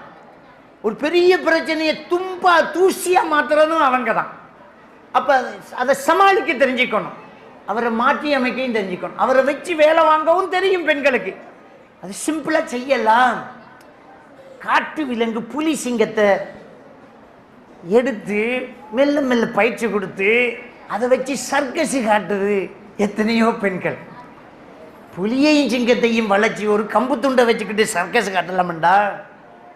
புருஷனையும் மாப்பிள்ளையும் வளைச்சி போட்டு குடும்பத்தை சந்தோஷமாக ஓட்டிட்டு போகிறதுக்கு எவ்வளோ நேரமாகும் பெண்களுக்கு? அந்த சாதுரியம், அந்த சாமர்த்தியம் பெண்களுக்கு உண்டு. அல்லாஹ் அந்த திறமையை கொடுத்திருக்கிறான். நம்ம என்ன சொல்லுவோம்? நம்ம வளமையாக என்ன செய்வோம்? நம்ம வளமையாக பேச்சு வாக்கில் என்ன செய்வோம்? ஒரு விஷயத்தை செய்வோம். என்ன சொல்லுவோம் தெரியுமா? தலைவணை மந்திரம்ன்றோம். தலையணை மந்திரன்ற வார்த்தை எதுக்கு பயன்படுத்துறது தெரியுமா? பெண்கள் எவ்வளவு மிரண்டுக்கிட்டு இருக்கிற ஒரு ஆணையும் யாருக்கும் தெரியாம சமாளித்து அடைக்கிடுவாங்க. அவர் வெளியே வெட்டுவேன், துண்டாக்குவேன், அடிப்பேன், அப்படியே அப்படியே பத்த வைப்பேன் அப்படின்ட்டு இருக்கிறார். எல்லாரும் எப்படா இந்த ஆளை பிடிக்கிறேன்னு இருப்பாங்க. தலைவாணி மந்திரம் மனைவிக்கு தெரியும். அவங்க தனியாக உட்கார்ந்து பேச வேண்டிய இடத்துல பேசி அவர் அப்படியே கண்ட்ரோல் பண்ணிடுவான். அது தலையணை மந்திரம். அந்த சாமர்த்தியம் இருக்குது பெண்களுக்கு. அதை மெல்ல அவங்க காய் நகர்த்தி கொண்டு வரக்கூடிய பண்பு அவங்கள்ட்ட இருக்குது. அதனால தான் இல்லத்தரசிகள் ரமலானும் இந்த ரமலானில் இன்னும் நமக்குள்ள மாற்றம் கொண்டு வரணும். அதை சமாளிக்கிறதுக்கு நாம் என்ன செய்யணும்? கற்றுக்கொள்ளணும். அடுத்தது இதோட சேர்த்து கோபத்தை அடக்குதல்ங்கிறதோடைய சேர்த்து அல்லாஹ் தஆலா ஒரு விஷயத்தை சொல்லலாம். என்ன தெரியுமா? ஆஃபீனா அனின் நாஸ்ங்கிறான். கோபத்தை அடக்கிறதோட சம்மந்தப்பட்ட இன்னொரு விஷயம் தெரியுமா? அடுத்தவனை மன்னிக்கிறதான். நீங்கள் என்னதான் கோபத்தை அடக்கிட்டு மன்னிக்காம விட்டா திரும்ப காணும்போது குத்தணும் போல தான் இருக்கும். மூஞ்சிக்கு முன்னால் நிற்காத பெய்த்துரு எனக்கு ஒரு மாதிரி வருதுன்றுவான். ஏன்னா இன்னும் மன்னிக்கலை. மன்னிக்கணும். நாம் மன்னிச்சா எல்லாம் மன்னிப்பான். ஒரு நாய்க்கு தண்ணி கொடுத்ததுக்கு ஒரு விபச்சாரிக்கு சொர்க்கம், ஒரு விபச்சாரம் செய்தவருக்கு சொர்க்கம் கொடுத்தானா இல்லையா அல்லாஹ்? ஹதீஸில் நம்ம எல்லாரும் பார்த்த ஹதீஸ் தான். ஒரு நாய்க்கு தண்ணி கொடுத்து ஒரு விபச்சாரம் செய்தவருக்கு அல்லாஹ் சொர்க்கம் கொடுத்தாங்கிறோம். இதில் நாம் ஜீவகாருண்யத்தை மட்டும்தான் பார்க்குறோம். அதில் ஒரு முக்கியமான ஒரு விஷயம் இருக்கு. ஏன் அல்லாஹ் சொர்க்கம் கொடுக்கணும்? ஒரு நாய்க்கு தண்ணி கொடுத்ததுக்கு ஏன் அல்லாஹ் சொர்க்கம் கொடுக்கணும்? அல்லாஹ் ரோஷக்காரன். நாயில் நீ இறக்கம் காட்டும் போது ஒன்றும் இல்லை, நான் இறக்கம் காட்ட மாட்டேன்னா ஓ சொர்க்கத்துக்குங்கிறான். வணங்கிட்டா நாம மன்னிக்காட்டி அல்லாஹ் எப்படி நம்மளை மன்னிக்க போகிறான்? நீ ஏன் உனக்கு அநியாயம் செஞ்சு எவ்வளோ பேரை மன்னிச்சிருக்கிற? உன்னை மன்னிச்சுட்டு போட்டுருவான் அல்லாஹ். அப்போ ஒரு ஆஃபீனா அனின்னாஸ், அடுத்தவர்களை மன்னிக்கணும். மன்னிக்கணும். நம்ம ஸல்லல்லாஹு அலைஹி வஸல்லம் அவங்க சொல்கிறாங்க, அல் பாதி பிஸ்ஸலாம் பரீ மினல் கிப்ர். யார் சலாத்தை கொண்டு தொடங்குறாரோ அவர் பெருமையை விட்டு நிரபராதிங்கிறாங்க. சலாத்தை கொண்டு தொடங்குறேன்டா என்ன? 2 பேர் சண்டை, தாத்தாவும் தங்கச்சியும் சண்டை, நானும் தம்பியும் சண்டை, அவரில் தான் பிள்ளை. சலான்னு சொன்னால் பேசுவோம், பார்ப்போம். அவரும் அப்படி தான் நினச்சிட்டு இருப்பார். நான் மூத்தவன், அவன் இளையவன், அவன் வந்தால் நான் போவேன்றான். 2 பேருமே இப்படி இருந்தால் வருஷ நாள் ஓடிடும். கடைசியில் மையத்து கூட விழுந்துடும். நேற்று வரைக்கும் வருத்தமாக இருக்கும்போது போகாமல் இப்போ போனால் அந்த மனுஷி எந்த கற்றுவான்னு போகாமலே விட்டுருவான். கடைசியில் குடும்பமே 2 ஆயிரும். இப்போ ரசூலுல்லாஹி ஸல்லல்லாஹு அலைஹி வஸல்லம் என்ன சொன்னாங்க? சலாம் சொல்லி தொடங்கு, நீ பெருமையற்றவன்ன்றாங்க. இப்போலாம் அவர்களே இருக்கட்டும். உனக்கு அண்ணன் தானே, உனக்கு அண்ணா தானே, உனக்கு நானா தானே, உனக்கு தாத்தா தானே, உனக்கு தாய் தானே, உனக்கு தகப்பன் தானே, சலாம் சொல்லு. என்ன ஆகிட போகுது? என்ன குறைஞ்சிட போகுது? யார்கிட்டையும் சொறி சொல்கிறோம். நம்ம யாருன்னு தெரியாது, இடிச்சுட்டு சொறி என்றுவோம். நம்ம இன்னொன்றுவான். யாருன்றே தெரியாமல் சொறி சொல்கிறோம். பக்கத்தில் போகக்குள்ள சொறி சொல்கிறோம். ஒரு சபையில் தும்மிட்டு பக்கத்துலேயே சொறி அப்படின்னு தும்மினதுக்கு அவர்கிட்ட சொறி சொல்கிறோம். அப்போ பொண்டாட்டிய சொறி சொன்னா என்ன? தம்பிக்கிட்ட சொறி சொன்னா என்ன? நானாக்கிட்ட அஸ்ஸலாமு அலைக்கும் நானா? நோன்பு வருது, உறவுகளை புகைச்சிக்காதீங்க. வாய்ப்பு இதுதான். நோன்புக்காக போகிற மாதிரி போய்த்துருங்க. அஸ்ஸலாமு அலைக்கும் போங்க. இஃப்தாருக்கு வாங்க வீட்டுன்னு சொல்லுங்க. இஃப்தாருக்கு நீங்கள் போங்க. ஏதாவது பொருளை வேண்டி கொண்டே கொடுங்க. சலாம் சொல்லுங்க. விரட்டி விட போகிறாங்களா? விரட்டி விடட்டுமே, என்னுடைய நானா தானே, விரட்டட்டும். அப்போ சலாம் சொல்லி தொடங்க, மன்னிச்சு விடுங்க, குடும்பம் சேர்ந்துக்கும். குடும்பத்தில் மன்னிப்பு வந்துட்டேன்டா கோபம் இல்லாமல் போய்த்திரும். கோபத்தை அடக்கி அடக்கி வச்சிருக்கிறீங்க. மன்னிப்பு கொடுக்கும் வரைக்கும் அந்த கோபம் அடங்கி அடங்கி அங்கே தான் இருக்குது. எவ்வளத்தையாவது வெடிக்கும். மன்னிச்சே விட்டா முடிஞ்சு வச்சுக்க. மன்னிச்சிட்டேன், மன்னிச்சிட்டேன் அப்படி என்றால் எல்லாமே தீர்ந்து போகும். அப்போ குடும்பங்களுக்குள்ள நிறைய விரிசல்கள் இருக்கும். நம்ம உம்மா தான், நம்ம பாப்பா தான், நம்ம நானா தம்பி தான், மன்னிச்சுடுவோமே. இதான வாய்ப்பு, நல்ல வாய்ப்பு. குடும்பம் சேர்ந்துருவோமே. புனிதமான ரமலானே, அல்லாஹ் எனக்கு இறக்கப்படணும், அல்லாஹ் எனக்கு அருள் செய்யணும், அல்லாஹ் என்னை மன்னிக்கணும் என்று தானே ரமலானை எதிர்பார்க்குறோம். அப்போ நானும் இறக்கப்படணும், நானும் மன்னிக்கணும், நானும் விட்டு கொடுக்கணும், நானும் சேர்ந்து நடக்கணும். அப்படின்னா என்ன? அல்லாஹ் ரோசக்காரன் இல்லை? நாக்கி தண்ணி கொடுத்தா நாங்கள் உனக்கு இறக்கம் காட்டுவோன்னு சொல்கிறான் இல்லையா அல்லாஹ்? அப்போ நீயே மன்னிச்சுடு. சில்மன் கத்தாக்குங்கிறாங்க ரசூலுல்லாஹி ஸல்லல்லாஹு அலைஹி வஸல்லம். சில்மன் கத்தாக், வெட்டியவனே ஒட்டி வாழங்கிறாங்க. அவன் வெட்டினாலும் பரவாயில்ல, நீ சேர்த்துக்க. அவன் வெட்டினாலும் நீ சேர்த்துக்க, வெட்டியவனே ஒட்டி வாழங்கிறாங்க. அப்போ நம்மளே போய் சேருவோமே, நம்மளே போய் பேசுவோமே. அதான் ஒல் ஆஃபீனா அனின் நாஸ், அடுத்தவர்களை மன்னிக்கிறது. அப்போ இப்படி மன்னிச்சுக்கிட்டு போனோம் என்றால் கோபத்தை அடக்கிறது லேசாக இருக்கும். இது முக்கியமாக இந்த முத்தகீன்களுடைய பண்பாக அல்லாஹ் தஆலா தொடர்ந்து ஆல இம்ரானுடைய 134வது வசனத்தில் சொல்கிறான். அப்போ இல்லத்தரசிகள் இதில் எடுக்க வேண்டிய ஒரு முக்கியமான ஒரு விஷயம் என்னென்றால், குடும்பத்தில் நடக்கிற விஷயங்களில் கோபத்தை அடக்கி நடப்பதை ஏற்றுக்கிட்டு, இவர் இப்படித்தான் இது இப்படித்தான்ங்கிறத ஏற்றுக்கிட்டு பேசும்போது பாசிட்டிவாக பேசி சமாதானப்படுத்தி அவங்கள மன்னித்து விட்டு கொடுத்து குடும்பத்தை கொண்டு போகிறது இந்த இல்லத்தரசிகளுடைய பொறுப்புகளாக என்ன செய்யும் இருக்கும். விளங்கிட்டா? அப்போ இந்த விஷயம் இருந்தால் தான் பிள்ளைகளை நம்ம கைட் பண்ணலாம், பிள்ளைகளை என்ன செய்யலாம், கண்ட்ரோல் பண்ணலாம். இது ரொம்ப முக்கியமான ஒரு விஷயம். நோன்பு வந்தாலே இல்லத்தரசிகள் செய்ய வேண்டிய ஒரு முக்கியமான ஒரு விஷயம் என்ன தெரியுமா? வீட்டு பொறுப்பே நம்மகிட்ட தான் இருக்குது. அப்படி இருக்கிறதுனால நாம் அவங்களுக்கு புத்திமதி சொல்கிறது, பிள்ளைகளுக்கு நம்ம சில விஷயங்களை சொல்லி கொடுக்கறது, கண்காணிக்கிறது. இப்போ இதை செய்ய முடியாமல் போகிறதுக்கு முக்கியமான காரணம், எல்லாருமே ஃபோனில் தலையை குனிஞ்சிக்கிட்டு அடிமையாகிட்டோம். நம்ம ஃபோனில் உட்காந்துட்டோம். பிள்ளைகள் பாவம், பிள்ளை நோன்பு, அவனை நோன்பு வாட்டும், அவனுக்கு ஒரு ஃபோனை கொடுத்துருவோம். நம்ம அப்படி இல்லாமல் நாமளே பேசும். இந்த ஃபோனை தூக்கி ஓரமாக வச்சுட்டு நாமளே பேசுகிறது, நாமளே ஹதீஸ் வாசிக்கிறது. இன்றைக்கு நம்ம என்ன செய்வோம், தர்ஜுமத்து குர்ஆன் வாசிக்கிற நாம் ஆளுக்கு ஒரு பக்கம் வாசிக்கிறேன், இல்லாட்டி ஆளுக்கு ஒரு வசனம் வாசிக்கிறேன். எப்படி வாசிக்கிறீங்கன்னு பார்ப்போம், என்ன விளங்குறீங்கன்னு கேட்போம். அப்படி ஒரு விளையாட்டு, அது ஒரு விளையாட்டாக்குறது. நீங்கள் ஒரு வசனத்தை வாசிங்க, சரி அழகாக வாய்ச்சிங்க, இதில் என்ன உங்களுக்கு விளங்குது, நீங்கள் என்ன விளங்குறீங்க? நமக்கு தெரிஞ்சால் சொல்லிக் கொடுக்குறோம், தெரியாட்டி நோட் பண்ணி வைக்கிறோம், கேட்டுக்கிறது. அடுத்த வசனம். அப்போ நமக்குள்ள ஒரு நல்ல கம்யூனிகேஷன் இருக்கும், பிள்ளைகள் நம்மளோட கண்ட்ரோலில் இருக்கும். வெளியே போய் மத்தாக்களோட விளையாடுறது எந்த பொந்தில் என்ன வாம்பிருக்குன்னு தெரியாதுல்ல. இப்போ பிள்ளைகள் கெட்ட வார்த்தை பேசுதுன்னு சொல்கிறோமே, உண்மை என்ன? கெட்ட வார்த்தையா? கேட்ட வார்த்தை அதுதான் பேசுது பிள்ளைகள். அப்போ வெளியில் போய் கேட்டுக்கு வரான். அதை கேட்ட வார்த்தை பேசுகிறதுக்கு நம்ம வைக்கிறது கூடாது.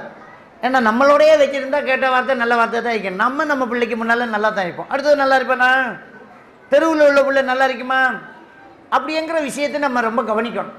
தராவி தொழுவே நடந்துடும், தொழுதுகிட்டு இருப்போம். ஆண்களும் தொழிட்டு இருக்காங்க, பெண்களும் தொழிட்டு இருக்காங்க. இளவட்டுக்கள் வெளியில் நின்றோம். உம்மா நினைக்கிற பின் சப்புல மகள் நிற்காண்டு பாத்ரூமுக்கு போயிருக்காள்ன்ட்டு நினைக்கிறது. உம்மோட ஃபோனை வச்சுக்கிட்டு பொடியன்கிட்ட ஃபோன் பேசிட்டு மெசேஜ் பண்ணிக்கிட்டு நிற்பான். இந்த காதல் கலாச்சாரம் கண்மூடித்தனமாக பரவிட்டு, எப்போ இந்த ஜூம் கிளாஸை தொடங்கினோமோ அப்போ 10 வயசுலேருந்தே லவ் ஸ்டார்ட்டு. அதுக்கு ஒரு ஃப்ரீடம் கொடுத்து, ஒரு வாய்ப்பு கொடுத்து, அதை மறுமலர்ச்சி உண்டாக்குறது தான் ரமலான். எப்படி ரமலானில் இபாதத்துக்கள் அதிகமாகுதோ, எப்படி ரமலானில் தர்மங்கள் அதிகமாகுதோ, எப்படி ரமலானில் பள்ளிவாசல் நிரம்பி வழியுதோ, அப்படி ரமலானில் இதை வாய்ப்பாக பயன்படுத்திக்கிட்டு பர்தாக போட்டுக்கிட்டு பள்ளிக்கு போகிறோன்னு சொல்லிக்கிட்டு பொரியனும் வெளியிறங்கி பொடிச்சுகளும் வெளியிறங்கி உம்மா பாப்பா பிள்ளை இபாதத் செய்தன்னு நாம நினச்சிக்கிட்டு இருக்கிறது தான் அது பாட்டுக்கு வேறு வேலை பார்த்துக்கிட்டு இருக்குது. இந்த பாவனியாக நடந்துக்கிட்டு இருக்கு. எத்தனையோ வீடியோக்கள் எடுத்து போடுறாங்க இந்த சமூக வலைத்தளங்கள். அந்த பள்ளி வாசலில் பாத்ரூம் சைட்டில் ஒழிச்சுன்னு ஒருத்தன் வீடியோ எடுத்து பாருங்கள், கிசுப்பேன் எப்படி கழிச்சு நிற்காங்கன்னு பாருங்கள், என்ன நடக்குது பாருங்கள். இதெல்லாம் போட்டுட்டு நம்ம ஒரு பக்கம் தொழிலிட்டு இருப்போம், இன்னொரு பக்கம் வேறு வேலை நடந்துக்கிட்டு இருக்கும். விளங்கிட்டா? அப்போ குல்லுக்கும் ராயின் வ குல்லுக்கும் மசூலின் அன் ரஅய்யத்திஹி, நீங்கள் ஒவ்வொரு பொறுப்புதாரிகள் உங்களுடைய பொறுப்பு பற்றி நாளை மறுமையில் விசாரிக்கப்படுவீங்க என்று நபிகள் நாயகம் ஸல்லல்லாஹு அலைஹி வஸல்லம் அவங்க சொன்னாங்களே. கவனிங்க, ஆண்கள் ஆம்பளை பிள்ளைகளையும் இந்த பக்கத்தையும் பார்த்துக்கலாம், பெண்கள் சைடுக்கு நாங்கள் வர முடியாது இல்லை, திரையை போட்டு வச்சிருக்குது இல்லை. அவங்க வாட்டுக்கு நீங்கள் ஃபுல்லாக அல்லாஹ் கிட்ட நெருங்கி அப்படியே திக்கிரில் அப்படியே லாய்ச்சி போயிட்டீங்க, மகளை காணலை. நாம் எல்லாரும் நினைக்க என்ற பிள்ளை தங்கம் உண்டு, உண்ட பிள்ளையும் தங்கம், என்ற பிள்ளையும் தங்கம், சைத்தான் தங்கம் இல்லையே தங்கம். அதுக்கு எடுத்துருமே.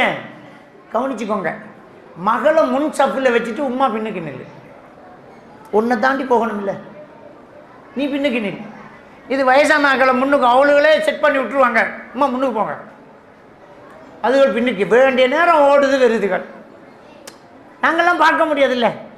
அப்போ ரொம்ப கவனிக்கணும், நம்ம எங்கே போகிறோம் என்ன செய்கிறோம். நோம்பில் நோன்பு வச்சுட்டு காலையில் சுபகு சொல்லிட்டு ஒரு தூக்கம் போட்டுருவாங்க. இந்த தூக்க டைம் இந்த பிள்ளைகள் தனக்கு வசதியாக எடுத்துக்குது. வீட்டில் எல்லா கள்ளன் திருடனும் அதுதான் பயன்படுத்துவான். ரமலான் காலத்தில் களவு போகிறது சுபகுக்கு பிறகு. நல்லா முஸ்லீம்கள் தூங்குவாங்கன்னு அவனுக்கு தெரியும். விளங்கிட்டா? எடுக்கிறவன் முஸ்லீமாவும் தான் இருக்கிறான் தெரியும். நோன்பு வச்சாக்கள் நல்லா தூங்குற டைம், அழகாக போய் எடுக்கலாம். அதே மாதிரி இந்த தூக்க டைமை தான் இவங்க ஃபோன் பரிமாற்றங்களுக்கும் வெளியில் போய் நின்று பேசுகிறதுக்கும் கேட்டடியை நின்று கதைக்கிறதுக்கும் உள்ளே வந்து உட்காரத்துக்கும் வாய்ப்பாகவும் பயன்படுத்துகிறாங்க. கவனிச்சுக்கோங்க, கவனமாக இருங்க. நம்ம பொறுப்புதாரிகள் நாளை மறுமையில் நம்முடைய பொறுப்புகள் பற்றி விசாரிக்கப்படுவோம் அப்படிங்கிறத இல்லத்தரசுகள் என்ன செய்யுங்க, கவனிச்சுக்கோங்க. அடுத்த வசனத்தை பாருங்க. வல்லதீன இதா ஃபஅலு ஃபாஹிஷத்தன் அவ் ஸலமு அன்ஃபுஸஹும், இந்த முத்தகீன்கள பண்பு சொல்றான் அல்லாஹ். கோபத்தை அடக்குவாங்க, தர்மம் செய்வாங்க, கோபத்தை அடக்குவாங்க, அடுத்தவங்களை மன்னிப்பாங்க. அடுத்த பண்பு என்ன சொல்லலாம்? மானக்கேடான விடயத்தை செய்தால், பாவத்தை செய்து விட்டால் ஃபதக்கருல்லாஹ், அல்லாஹ் நினைச்சுக்குவாங்க. ஐயோ அல்லாஹ் பார்த்திக்கானே. இதைத்தானே நோன்பு செய்யுது. நோன்பு முழுக்க அல்லாஹ்ட நினைப்போடு தான் நம்ம இருப்போம். புது செய்யக்குள்ளையும் அல்லாஹ் பார்த்திக்கான், உள்ளுக்கு போய்த்திடக்கூடாது. குளிக்கக்குள்ளையும் அல்லாஹ் பார்த்துட்டிருக்கான், குளிக்கிறக்கூடாது. கதவு பூட்டிருக்கு, பச்சை தண்ணி இருக்குது, தாகம் நிறைஞ்சிருக்குது, எடுத்து குடிக்க மாட்டேங்கிறோம், அல்லாஹ் பார்த்துட்டு இருக்கிறான். அப்போ தக்கருல்லாஹ், அல்லாஹ் நினைச்சுக்கிறாங்க. முத்தகிங்களுடைய பண்பு இதுதான். நோன்பின் நோக்கமே லஅல்லக்கும் தத்தகுன்ங்கிறான், முத்தகிங்கள் ஆகிறதுக்குங்கிறான். இந்த வசனத்தில் முத்தகிங்களுடைய பண்பு என்ன தெரியுமா? மனுஷன் தானே, பாவம் செஞ்சிட்டீங்க, தக்கருல்லாஹ், அல்லாஹ்வை நினைச்சு பயப்படணும். ஐயோ அல்லாஹ் பார்த்துக்கிட்டே நம்ம பாவம் செஞ்சிட்டோமே, இந்த தவறை செஞ்சிட்டோமே அப்படின்ற ஒரு மனசு வருந்துவார். வஸ்தக்ஃபரு லிதுனூபிஹிம், அவருடைய பாவத்துக்கு மன்னிப்பு தேடிக்குவார். மன்னிப்பு தேடுறோன்னே சிலர் கபர் அடிக்க ஓடிடுவாங்க, மகான்கள்ட்டு கட்டுவாங்க. ஏன்னா அல்லாஹ் அப்படித்தான் சொல்லலாம், ஃபஸ்தக்ஃபரு லிதுனூபிஹிம், அவருடைய பாவத்துக்கு மன்னிப்பு தேடுவாங்கன்னு சொல்கிறான். சொல்லிட்டு அடுத்த வசனம் என்ன தெரியுமா சொல்கிறேன்? ஒமை யக்ஃபிரு துனூப இல்லல்லாஹ், அல்லாஹ்வை தவிர வேறு யார் இருக்கா பாவத்தை மன்னிக்க? அவன் தான் கேட்கணும். கபருக்கிட்டே ஓடுறேன், கபருக்கிட்டையும் பெரியார்கள்ட்ட ஏன் ஓடுற? அல்லாஹ் கிட்ட கேளு, மன்னிப்பு கேட்கணும். வலம் யுஸிரு அலா மா ஃபஅலு வஹும் யஅலமூன், செஞ்ச பாவத்தை திரும்ப செய்யாமலும் இருக்கணுங்கிறான் அல்லாஹ். விட்டுட்டா திரும்ப தொடங்கக்கூடாது. இந்த நோன்பு வந்தேன்னா சிக்கெட்டை விட்டுடுவார், பெருநாள் அன்றைக்கு 2 பக்கெட்டு பண்ணிடுவார், முடிஞ்சு வச்சுக்காத. சிகரெட்டை விட்டுட்டாச்சு, நோன்பு வருது, சிக்கெட்டு நீ ஹராம் விட்டுட்டார். மாஷா அல்லாஹ், இன்றைக்கு பெருநாள், இன்றைக்கு புல் அடி, ஃபில்டர் மூட்டி அடிக்கிறேன், ஒரு குச்சியில் 1 பக்கெட் அடிக்கிறேன், 2 பக்கெட் அடிக்கிறேன். வலம் யுஸிரு அலா மா ஃபஅலு வஹும் யஅலமூன், தெரிந்துக்கிட்டே அந்த பாவத்தை செய்ய மாட்டாங்க. கேர்ள் ஃப்ரெண்டு வச்சுருப்பாங்க, பாய் ஃப்ரெண்டு வச்சுருப்பாங்க, ஃபோனில் தேவையில்லாத படம் பார்ப்பாங்க, அது அசிங்கமான விஷயத்தை பார்ப்பாங்க. நோன்பு வருது அஸ்தாஃபிருல்லாஹ்னு விட்டுவாங்க, பெருநாள் அன்றைக்கு ரீலோடு. அப்போ அந்த திரும்ப செய்யக்கூடாது, பாவத்தை வருந்தணும், அல்லாஹ் கிட்ட போய் கெஞ்சணும், அடுத்ததை திரும்ப செய்யாமலே தன்னை பாதுகாக்கணும். இவர் தான் முத்தகீன், இவருக்கு தான் சொர்க்கம், இவங்களுக்கு தான் அந்த முத்தகீன்கள் பண்பு அப்படிங்கிற விஷயத்தை அல்லாஹ் தஆலா தொடர்ந்து ஆல இம்ரான் 133, 134, 135 வசனத்தில் சொல்லிட்டு 136வது வசனத்தில் அல்லாஹ்க்கு சுப்ஹானஹு வ தஆலா என்ன சொல்லி காட்டுறான்? உலாயிக ஜஸாஉஹும் மக்ஃபிரத்தும் மின் ரப்பிஹிம், இவர்களுக்குரிய கூலி அல்லாஹ்வுடைய மன்னிப்பு கிடைக்குது. முதல்ல நமக்கு தேவை அல்லாஹ்வுடைய மன்னிப்பு. வஜன்னாத், அதுக்கு சுவன தோட்டங்கள் கிடைக்குது. முதல்ல அல்லாஹ் என்ன சொன்னா? அல்லாஹ்வோட மன்னிப்பின் பக்கம் சொர்க்கத்தின் பக்கம் விரைந்து முன்னேறுங்கிறான். இந்த பண்பெல்லாம் செஞ்சுட்டு அல்லாஹ்வோட மன்னிப்பும் சொர்க்கமும் இருக்கும், அதில் ஆறுகள் ஓடிக்கொண்டிருக்கும், எப்போவுமே நிரந்தரமாக இருப்பாங்க. இப்படி தான் அந்த வசனத்தை அல்லாஹ் தஆலா முடிச்சு இதுதான் நிஅம அஜ்ருல் ஆமிலுங்கிறான். சிறந்த ஒரு கூலி அமல் செஞ்சாக்களுக்கு இதுதான்ங்கிறான். அப்போ இதிலிருந்து நம்ம என்ன எடுக்கிறது, இல்லத்தரசிகள் இதிலிருந்து என்ன படிப்பினை எடுக்கிறது அப்படின்னு சொன்னால், நாங்கள் என்ன செய்யணும்னு சொன்னால், பாவங்களை முதல்ல நாம் கையிடணும், திரும்ப தொடங்கக்கூடாது. நோன்பு வந்தால் இந்த சீரியல் பார்க்குறதையெல்லாம் விட்டுடுவோம், ஆனால் திரும்ப தொடங்கிடக்கூடாது. தேவையே இல்லை, தேவையில்லாமல் இதுகளை பார்க்குறது, ஃபோன்லேயே நேரத்தை கழிக்கிறது, இதுகளை விடுவோம். நம்ம என்னன்னா சும்மா சும்மா ஒன்றும் இல்லை, சும்மா பாய் ஃப்ரெண்டு, கிளாஸ்மேட்டு, ஸ்டாஃபு, எதுக்கு அது? அல்லாஹ் தஆலா 33வது அத்தியாயம் 32வது வசனத்தில் சொல்லலாம், வலா தஹ்பான பில் கவுல், போனுக்கே வந்த வசனம் மாதிரி சொல்கிறான். குரலால் பில் கவுல்ன்றான், பேச்சால் நீங்கள் என்ன செய்ய வேண்டாம், அந்நிய ஆண்களிடம் தனித்திருக்க வேண்டாம், அந்நிய ஆண்களிடம் குலைந்து குலைந்து பேச வேண்டாம். சூரத்துல் அஹ்ஸாப் 32வது வசனத்தில் அல்லாஹ் தஆலா சொல்லி காட்டுறான். செய்யனாங்கிறான், செய்யக்கூடாது. ஒரு ஆணும் பெண்ணும் தனித்திருந்தால் மூன்றாவது ஷைத்தான் என்று ஸல்லல்லாஹு அலைஹி வஸல்லம் அவர்கள் சொன்னது என்னையும் உங்களையும் போல சாதாரண மக்களுக்கு இல்லை, மகான்கள், அவுலியாக்கள், பெரியார்கள் என்று சொன்னவர்களுக்கெல்லாம் 1000 மடங்கு பெரிய, உயிரோடு இருக்கும்போது சொர்க்கத்துக்கு நன்மறைன்னு சொல்லப்பட்ட சஹாபாக்களை பார்த்து சொன்னாங்க. நம்மெல்லாம் அவங்க கால் தூசி கூட சமம் கிடையாது. அந்த சஹாபாக்களை பார்த்து சொன்னாங்க, ஒரு ஆணும் பெண்ணும் தனித்திருந்தால் மூன்றாவது ஷைத்தானா நம்மெல்லாம் ஏமாத்துறோம். குரலால் எப்படி தனிச்சிருக்கிற, உடலால் மட்டுமா தனிச்சிருக்கிறது, குரலாலையும் தனிச்சிருக்க கூடாது. தேவையில்லாத பேச்சு இருக்கு, தேவையில்லாத இண்டிவிஜுவல் கிளாஸ் வைக்கிறாங்களாம். இண்டிவிஜுவல் கிளாஸ் எதுக்கு வைக்கிறேன், ஏன் இண்டிவிஜுவல் கிளாஸ் வைக்கணும்? எவ்வளோ பெரிய தப்பு நடக்குது. பிள்ளைக்கு ஓதி கொடுக்க அசரத்து வந்து போகிறாரு, பிள்ளை ஆம்பளை பிள்ளை தான், ஆனால் டீ கொண்டே கொடுக்கறது பொம்பளை பிள்ளையாச்சே, அம்மாவாச்சே. எதுக்கு இண்டிவிஜுவல் கிளாஸ், எதுக்கு தனியான சந்திப்பு? 10 வயசை அடைந்தால் படுக்கையை பிரிக்க சொல்லி அல்லாஹ்வுடைய தூதர் தகப்பனுக்கும் தாய்க்கும் சொல்லி இருக்கிறாங்க. சொந்த பிள்ளைய கூட 10 வயசுக்கு மேலே தூக்கத்தில் பக்கத்தில் வைக்கக்கூடாது. ஏனென்றால் தூக்கத்தில் நீ இல்லை, உன் கை எங்கே படுதுன்னு உனக்கும் தெரியாது, அதுக்கும் தெரியாது. எவ்வளோ ஒரு கவனமான ஒரு மார்க்கம் இந்த மார்க்கம் பாருங்க. 10 வயசை அடைந்தால் படுக்கையை பிரி, விளங்கிட்டா? 7 வயசு அடைந்தால் தொழுகையை கொண்டு ஏவுங்க, 10 வயசு இருந்தால் தொழுகையை கொண்டு அடியுங்கன்னு தான் பயான் சொல்கிறோம். அதே ஹதீஸில் அடுத்த பகுதி என்ன தெரியுமா, படுக்கையை பிரியுங்க. 10 வயசு அடைஞ்சா ஆம்பளை பிள்ளையும் வாப்பாவாக இருந்தாலும் சரி, பொம்பளை பிள்ளையும் உமாவாக இருந்தாலும் சரி, தாத்தாவும் தங்கச்சியுமா இருந்தாலும் சரி, அண்ணனும் தம்பியுமா இருந்தாலும் சரி, 10 வயசானா தனி படுக்கலாம். தூக்கத்தில் நான் இல்லை, நீ இல்லை. அப்போ பெத்த தாய் தகப்பனே 10 வயசுக்கு மேலே படுக்கையை பிரிக்க சொன்ன இஸ்லாத்தில் இருந்துக்கிட்டு தனியாக ஆட்டோவில் போக முடியுமா? தனியாக சருக்கிட்ட கிளாஸுக்கு அனுப்ப முடியுமா? மௌலவி சாப்புக்கிட்ட தனியாக வகுப்பு எடுக்க முடியுமா? குர்ஆன் ஓதை கொடுக்கறதுக்கு நாம் என்ன நினைக்கிறோம், அவர் மௌலவி, இது குர்ஆன், அஸ்தக்ஃபிருல்லாஹ், சந்தேகப்படக்கூடாது. ரசூலுல்லாஹ் நம்ம அந்த மௌலவி சாப்பை விட 1 கோடி மடங்கு பிரம்மாண்டமான சஹாபாக்களை பார்த்து தான் சொன்னாங்க, தனிச்சிருக்காத முடியாது. அது வானத்தால் விழுந்ததே இல்லை, ஷைத்தான் விளையாடிடும். மனுஷன் தான் அது. எத்தனை விஷயத்தை நம்ம கேள்விப்பட்டிருப்போம். அப்போ எல்லாரோடையும் இருந்து வந்துடணும். தனிமையாக இருக்கிறது, லேட்டாக போகிறது, 8 மணி பிறகு வகுப்பு போகிறது, கிசுக்கிறது, ஃபோனில் மெசேஜ் பண்ணுறது, ஃபோனில் கொடுக்கறது, கவனமாக இருங்க. நம்மளும் தனியாக சரியாக இருக்கணும். நம்ம வீட்டுக்கு வர விருந்தாளிகளுக்கு வீட்டில் ஹிஜாபுடைய ஒரு பேச்சு இருந்தால்தான் பிள்ளைகள் அதை கவனிக்கும். வீட்டில் வர மாப்பிள்ளோட கூட்டாளிக்கு நாம் போய் தண்ணி கொடுத்தா என்ன செய்யணும், அவங்க ஒய்ஃபுக்கு சலாஞ்சன்னு சொல்லுங்கள், எப்படி இருக்கிறீங்க, நல்லா இருக்கிறீங்களான்னு போய் பக்கத்தில் இருந்து காய்ச்சிட்டு இருந்தால் பிள்ளைக்கு அஜ்னபி மஹ்ரம் உறவு விளங்குமா? ஒரு வீட்டில் சின்ன வீடோ பெரிய வீடோ, வசதி இருக்குதோ இல்லையோ, கேட்டின் முக்கியம். ஆண்கள் பகுதி வேறு, பெண்கள் பகுதி வேறு, அவ்வளோதான். அதில் ரொம்ப கவனமாக இருக்கணும். பஸ்ஸில் போகும்போது பக்கத்து சீட்டில் ஆம்பளை இருந்தால் எழும்பிக்கிட்டு போகிறான், இருக்க மாட்டேங்கிறோம். ஆனால் ஃபோனில் மட்டும் 30 ஆம்பளைகளோட தனிச்சிருக்கிறோம், கமெண்ட்ஸ் பண்ணுறோம், லைக் பண்ணுறோம், ஷேர் பண்ணுறோம். அவன் எவனோ போட்டோன்னே சூப்பரங்கிறான். எதுக்கு உனக்கு, எதுக்கு இந்த தேவையில்லாத வேலை? அப்போ அஜ்னபி மஹ்ரமி உறவு பேணி நம்ம பாவத்தை விட்டு விலகி இதை ரொம்ப கவனிக்கக்கூடியவர்களாக இருக்கணும். அப்போ இல்லத்தரசிகள் தான் இந்த வீட்டை சமாளிக்கணும். நன்மை ஏவி தீமையை தடித்து பிள்ளைகளை தன்னுடைய கொன்றோல வச்சிருக்கணும். அதில் முக்கியமான ஒரு விஷயம் என்ன தெரியுமா, ரொம்ப கவனிக்கணும். நம்ம பெண்களுக்கு ரொம்ப கவலையான ஒரு விஷயம் என்ன, சஹருக்கும் சமைக்கணும், தஹஜ்ஜத்துக்கும் தராவிக்கும் போகணும், வீட்டு வேலையும் பார்க்கணும், இபாதத்தையும் செய்ய முடியாது அப்படின்னு நீங்கள் நினைக்கிறீங்கல்ல. ஒரு விஷயத்தை புரிஞ்சுக்கோங்க, நீங்கள் சமைக்கிறதும் ஒரு இபாதத்து தான், பிள்ளைகளை பராமரிக்கிறதும் ஒரு இபாதத்து தான். கவனிச்சுக்கோங்க. ஏன்னா இன்னமல் அமாலு பின்னியாத்ங்கிறாங்க நபிகள் நாயகம் ஸல்லல்லாஹு அலைஹி வஸல்லம் அவர்கள். அமல்கள் எல்லாம் எண்ணத்தை கொண்டு தான்ங்கிறாங்க. நாம் இந்த பிள்ளைகள் நோன்பு வைக்கிறதுக்கு, மாப்பிள்ளை நோன்பு வைக்கிறதுக்கு, இவங்க பள்ளிக்கு போகிறதுக்கு அந்த ஏற்பாடுகள், அவங்க உடுப்பை ரெடி பண்ணுறோம், அவங்களுக்கு சாப்பாடை ரெடி பண்ணுறோம், பிள்ளைகளை கவனிக்கிறோம், பிள்ளைகளுக்காக எழும்புகிறோம். கண்டிப்பாக உங்களுக்கு அந்த நன்மை கிடைக்கும். அவங்க தஹஜ்ஜத் தொழுத நன்மையும் உங்களுக்கு கிடைக்கும். இது ரொம்ப கவனம்.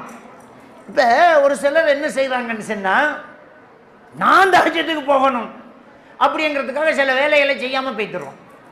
நான் தஹஜ்ஜத்துக்கு போகணும், நான் கியாமுல் லைல் போகணும், நான் தராவிக்கு போகணும் அப்படிங்கிறதுனால குடும்பத்தில் வேற விரிசல்கள் எல்லாம் ஏற்படுது, வேற விரிசல்கள் எல்லாம் ஏற்படுது. அப்போ அப்படி இருக்கக்கூடாது. கணவனுக்கு என்ன தேவை அதை கொடுங்க.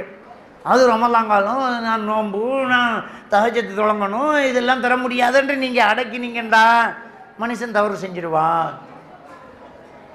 அப்போ அது அல்லாஹ் அனுமதிச்சதை நம்ம என்ன செய்யணும். அதுவும் ஒரு இபாதத், அதுவும் ஒரு இபாதத்து தான். பிள்ளைகளுக்கு சமைச்சு வைக்கிறீங்க, வீட்டை கவனிக்கிறீங்க, கணவனை பிள்ளைகளை கவனிக்கிறீங்க, இதுகளை செய்கிறீங்க, கண்டிப்பாக அதில் நன்மை என்ன செய்யும், நமக்கு கிடைக்கும். பெண்களுக்கு அந்த சிறப்பு இருக்குது. ஏன்னா ஆண்கள் பள்ளிக்கு போய் ஜமாத்தை தொழுவாங்கல்ல, பெண்கள் நீங்கள் வீட்டில் தொழுங்க, அந்த நன்மை கிடைக்கும். பெண்கள் வந்து கேட்டாங்க, அவங்கெல்லாம் ஜிஹாதுக்கு போகிறாங்க, நாங்கள் வீட்டிலேயே இருக்கிறோம், நீங்கள் வீட்டிலேயே பிள்ளைகளை பார்த்துக்கிறீங்க, அந்த நன்மை கிடைக்கும் அப்படிங்கிறாங்க. அப்போ நம்ம இதுகளை செய்கிறதுனால எங்களுக்கு இபாதத்து மிஸ் ஆகுதுன்னு நினைக்காதீங்க. உங்களோட எண்ணத்துக்கு கூலி கிடைக்கும். நீங்கள் அவசரமாக வீட்டிலையும் வேலை செய்யணும், சமைக்கணும், நேரத்தோட ஓடணும், பிள்ளைகளை பார்க்கணும், அதுக்குள்ளே கொஞ்சம் தொழுறீங்களா, ஒன்றும் பயப்படாதீங்க. நின்று தொழுது ஃபுல்லாக நின்றாக்களுக்குரிய நன்மை நீங்கள் கொஞ்ச நேரம் நின்றதுக்கே எல்லாம் தூக்கி தந்துடுவான். இன்னமல்ல அமாலு பின்னியாத், அமல்கள் எல்லாம் அந்த எண்ணத்தை கொண்டு தான் அப்படிங்கிறத நபிகள் நாயகம் ஸல்லல்லாஹு அலைஹி வஸல்லம் நினைறாங்க, சொல்லி காட்டிட்டாங்க. அதனால் அந்த கவலையை நம்ம விட்டுருவோம். நம்ம அந்த கவலையை விட்டுட்டு கண்டிப்பாக நமக்கு கூலி கிடைக்கும். நாம் இதை சரியாக கவனிக்கணும், பிள்ளைகளை கண்காணிக்கணும், கணவனை கண்காணிக்கணும், அமல்களை தூண்டிவிடணும், ஆசைகளுக்கு நம்ம அந்த ஆசை ஊட்டி அவர்களுக்கு என்ன செய்யணும், இவங்களுக்கு நேர்வழிப்படுத்தணுங்கிறதுல கவனமாக இருக்கணும். பெண்கள் நினச்சா இதை சாதிக்கலாம். இந்த ரமலான் வருஷத்தில் ஒரு தடவை தான் வருது, அவ்வளோ பெரிய நன்மை இருக்குது. அல்லாஹ் அவ்வளோ பெரிய அருளை செய்வான். ஒரு சிலர் என்ன செய்வாங்க, ரமலான்லாம் உழைக்கணும், ரமலான்லாம் பெட்டிச்சு போடணும், நெருப்பில் நிற்கணும், கஞ்சி காய்ச்சணும், பிஸ்னஸை பார்க்கணும், நெருப்பில் நிற்கணும், எனக்கு நோன்பு முடிக்க முடியாது, தொழிலை பார்க்கணும், வாய்ப்பை பயன்படுத்தணும், காற்றுள்ள போதே தூத்திக்கோ அப்படின்னு சொல்லும்போது பக்கவாத்தியம் பண்ணிடக்கூடாது, பக்கபலமாக இருந்துடக்கூடாது பெண்கள். நாங்கள் என்ன சொல்லணும்டா, ரிசுக்கு இழக்கிறவன் அல்ல, ரிசுக்கு இழக்கிறவன் அல்ல. சூரத்துல் ஹூத் 6வது வசனத்தில் அல்லாஹ் தஆலா சொல்கிறான், ஒமாமின் தாபத்தி ஃபில் அர்லி இல்லா அல்லாஹி ரிசுக்குஹா, இந்த உலகத்தில் உள்ள ஒவ்வொரு உயிருக்கும் ரிசுக்கு பொறுப்பை நான் எடுத்துட்டேங்கிறான். அல்லாஹ் ரிசுக்கை எடுத்துட்டான் தருவான். இது வருஷத்தில் ஒரு தடவை வாரது. அடுத்த வருஷம் உயிரோடு இருப்போமோ இல்லையோ தெரியாது. இந்த ரமலான் தான் கடைசி ரமலானா கூட இருக்கலாம், நமக்கு அடுத்த வருஷம் இருப்போமோ இல்லையோ தெரியாது. வாய்ப்பை பயன்படுத்தணும். இந்த ரமலான் மாதத்தில் ஒரு இரவு இருக்குது, அது சூரத்துல் கத்ரில் அல்லாஹ் தஆலா சொல்கிறான், இன்னா அன்ஸல்னா ஃபீ லைலத்துல் கத்ர், இந்த குர்ஆனை லைலத்துல் கத்ரில் கத்ருடைய இரவில் இறக்கினோம். அந்த லைலத்துல் கத்ர் கைரு மின் அல்ஃபி ஷஹர், 1000 மாதங்களை விட சிறந்தது ஒரு இரவு பாதி நாள்.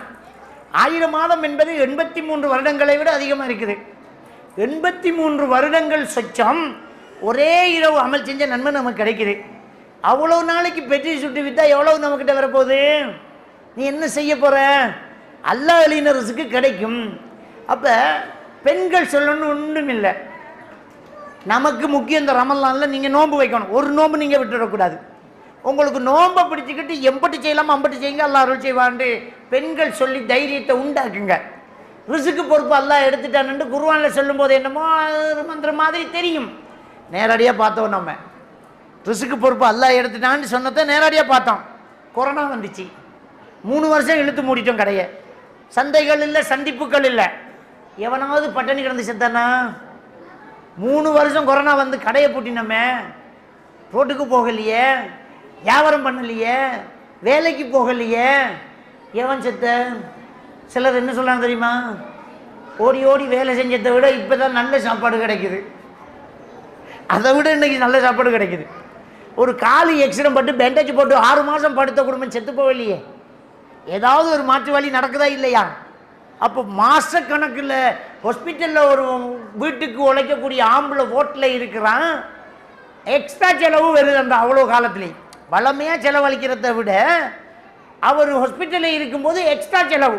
ஒவ்வொரு நாளும் ஆட்டோ பிடிச்சி சாப்பாடு கொடுக்கணும் வரணும், டீ கொண்டு போய் ஊற்றி கொடுக்கணும் வரணும், அதுக்கு வேறு செலவு. இதெல்லாத்தையும் சேர்த்து சமாளித்து எப்படியோ பொழுது போகுதா இல்லையா? அப்போ என்ன அது? அல்லாஹ் ரிஸ்க் அளிக்கிறான். ஏன் இந்த ரமலானில் செய்ய முடியாது? இந்த ரமலானில் நோன்பு பிடிக்காம தொழில் செஞ்சு நமக்கு காசு வந்து அப்படியே பறந்துருவோமா?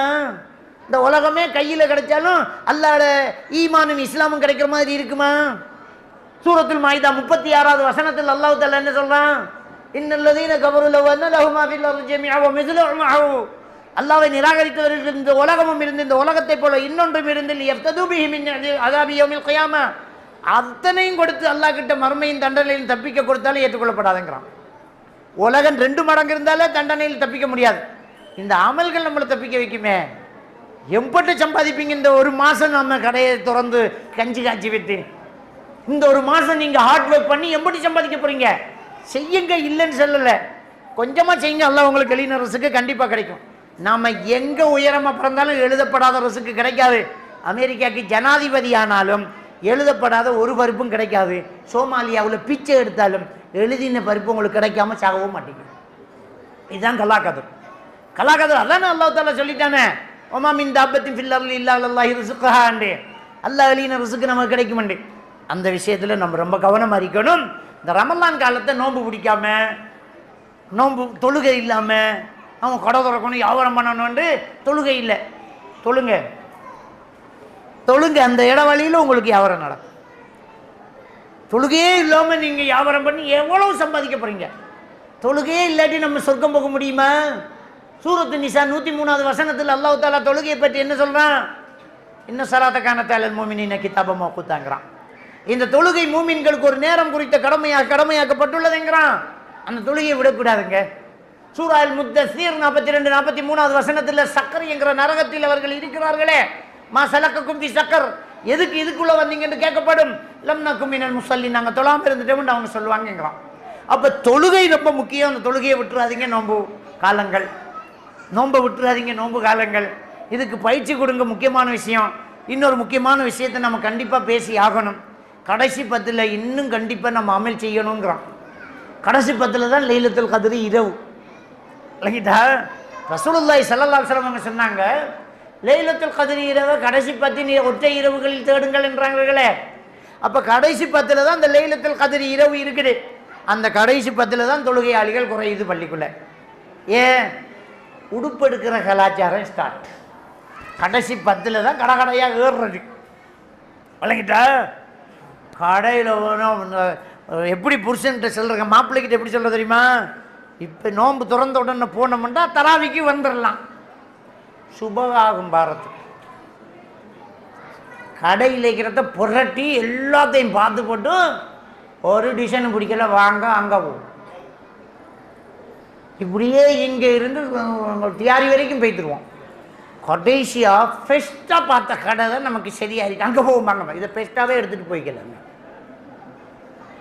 அன்றைக்கு தராவி இல்லை, அன்றைக்கு எல்லா ஃபங்க்ஷனும் போயிடுச்சு. அப்போ இபாதத்து செய்கிற டைம் கடைசி 10 பெருநாள் உடுப்பு எடுக்கிற கலாச்சாரம் ஸ்டார்ட். அது பகலையில் எடு, இல்லாட்டி இப்போவே எடுத்து வச்சுருங்க. பெருநாள் உடுப்பு எடுங்க, அதில் என்ன தலையை போட்டு பிக்கிறேங்கிற. உண்மையான அந்த முடிவெடுக்க முடியாமல் முழிச்சுக்கிட்டு இருக்கிறது ஒரு மனநோய் தான். கோர்ட்டிசோல் ஹோமோன் இன்பேலன்ஸ் ஆனால் தான் முடிவெடுக்க முடியாமல் இருப்பாங்க. அதாவது ஒரு கடையில் போய் 2 ஷர்ட் எடுங்க, இதை எடுக்கிறோம், இதை எடுப்போமா, இதை எடுக்கிறதா அப்படியே தடுமாறும்போது கடைக்காரன் இன்னொரு ஷர்ட்டை தூக்கி போடுவான். இது அதுவும் நல்லத்தான் நினைக்கணும், அதை எடுக்கணும். சிலர் அதை போட்டு எடுத்து பொண்டாடிக்கானு 3 அனுப்பிங்க, இதில் எது டக்குன்னு செல்லு. முடிவு எடுக்க முடியாமல் முழிச்சுக்கிட்டு இருக்கிறது ஒரு மனநோயில் ஒரு வகை. நான் எடுக்கிற ஷர்ட்டு நான் எடுப்பேன், எதுவாக இருந்தாலும் ஷர்ட்டு தான். பார்சல் பண்ணிட்டு போனவன் தான் வாழ்க்கையில் முன்னேறுவான். கூட்டாளியை கூட்டிகிட்டு போகிறோம், சட்டை எடுக்கிறதுக்கு, ஒரு ஷர்ட் எடுக்கிறது, ட்ரௌசர் எடுக்கிறதுக்கு கூட்ட செலெக்ஷன் நல்ல மச்சான் பாடா ஒரு ஷர்ட் எடுக்கணும் ஆண்டு. ஏன்டா நீ அடுத்தவனை கூட்டிகிட்டு போகிற? நீ போய் பாரு எடி, அப்போ தான் நீ ராஜா.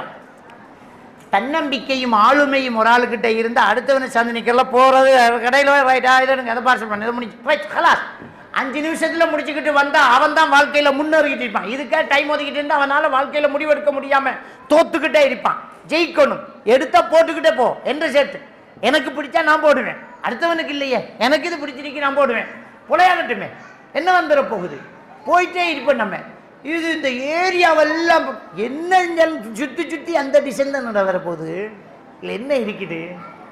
அப்போ இந்த முடிவெடுக்க முடியாமல் இந்த புடவை கடையில் போய் படுற பாடி அந்த கடைக்காரனை போட்டு பிரட்டி, அப்போ சர்வசாதாரணமாக லேசாக முடிக்கிற கேஸை அன்றைக்கு விடியே இருந்து கடையெல்லாம் போட்டு பிரட்டி கடைசியில் முதல் போன கடைக்கு போய் அதை எடுத்துக்கிட்டு வார இந்த கலாச்சாரம் இருக்குதே.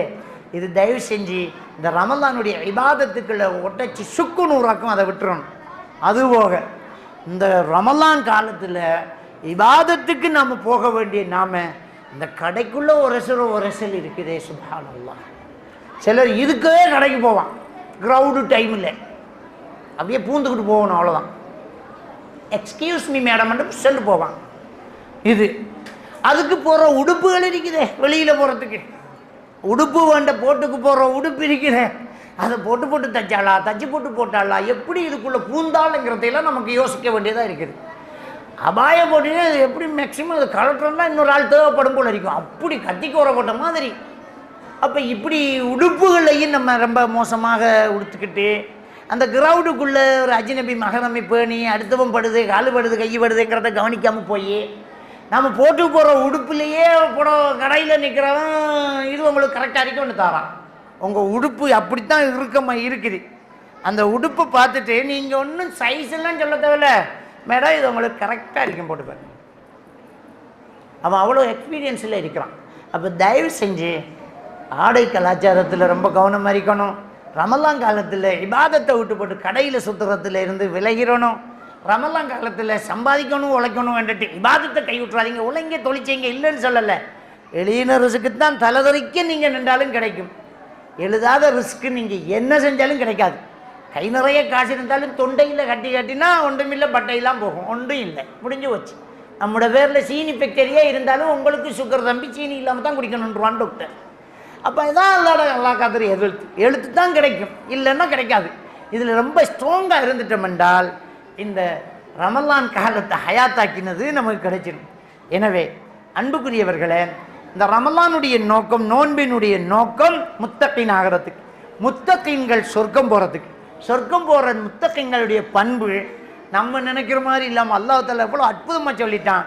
தர்மம் செய்வார்கள், கோபத்தை அடக்குவார்கள், அடுத்தவர்களை மன்னிப்பார்கள், பாவத்துக்கு வருந்துவார்கள், தௌபா செய்வார்கள், திரும்பி செய்ய மாட்டார்கள். இந்த விஷயத்தை செய்தால் நம்முடைய இல்லமும் நம்முடைய ஊரும் சிறக்கும், மறுமையும் சிறக்கும். நமக்கும் உங்களுக்கும் அல்லாஹ் தஆலா தந்த அந்த முத்தகீன்களுடைய பாக்கியத்தை அல்லாஹ் என்றென்றும் தந்தல்வானாக. வாஹிரு தஅவானா அனில் ஹம்துலில்லாஹி ரப்பில் ஆலமீன்.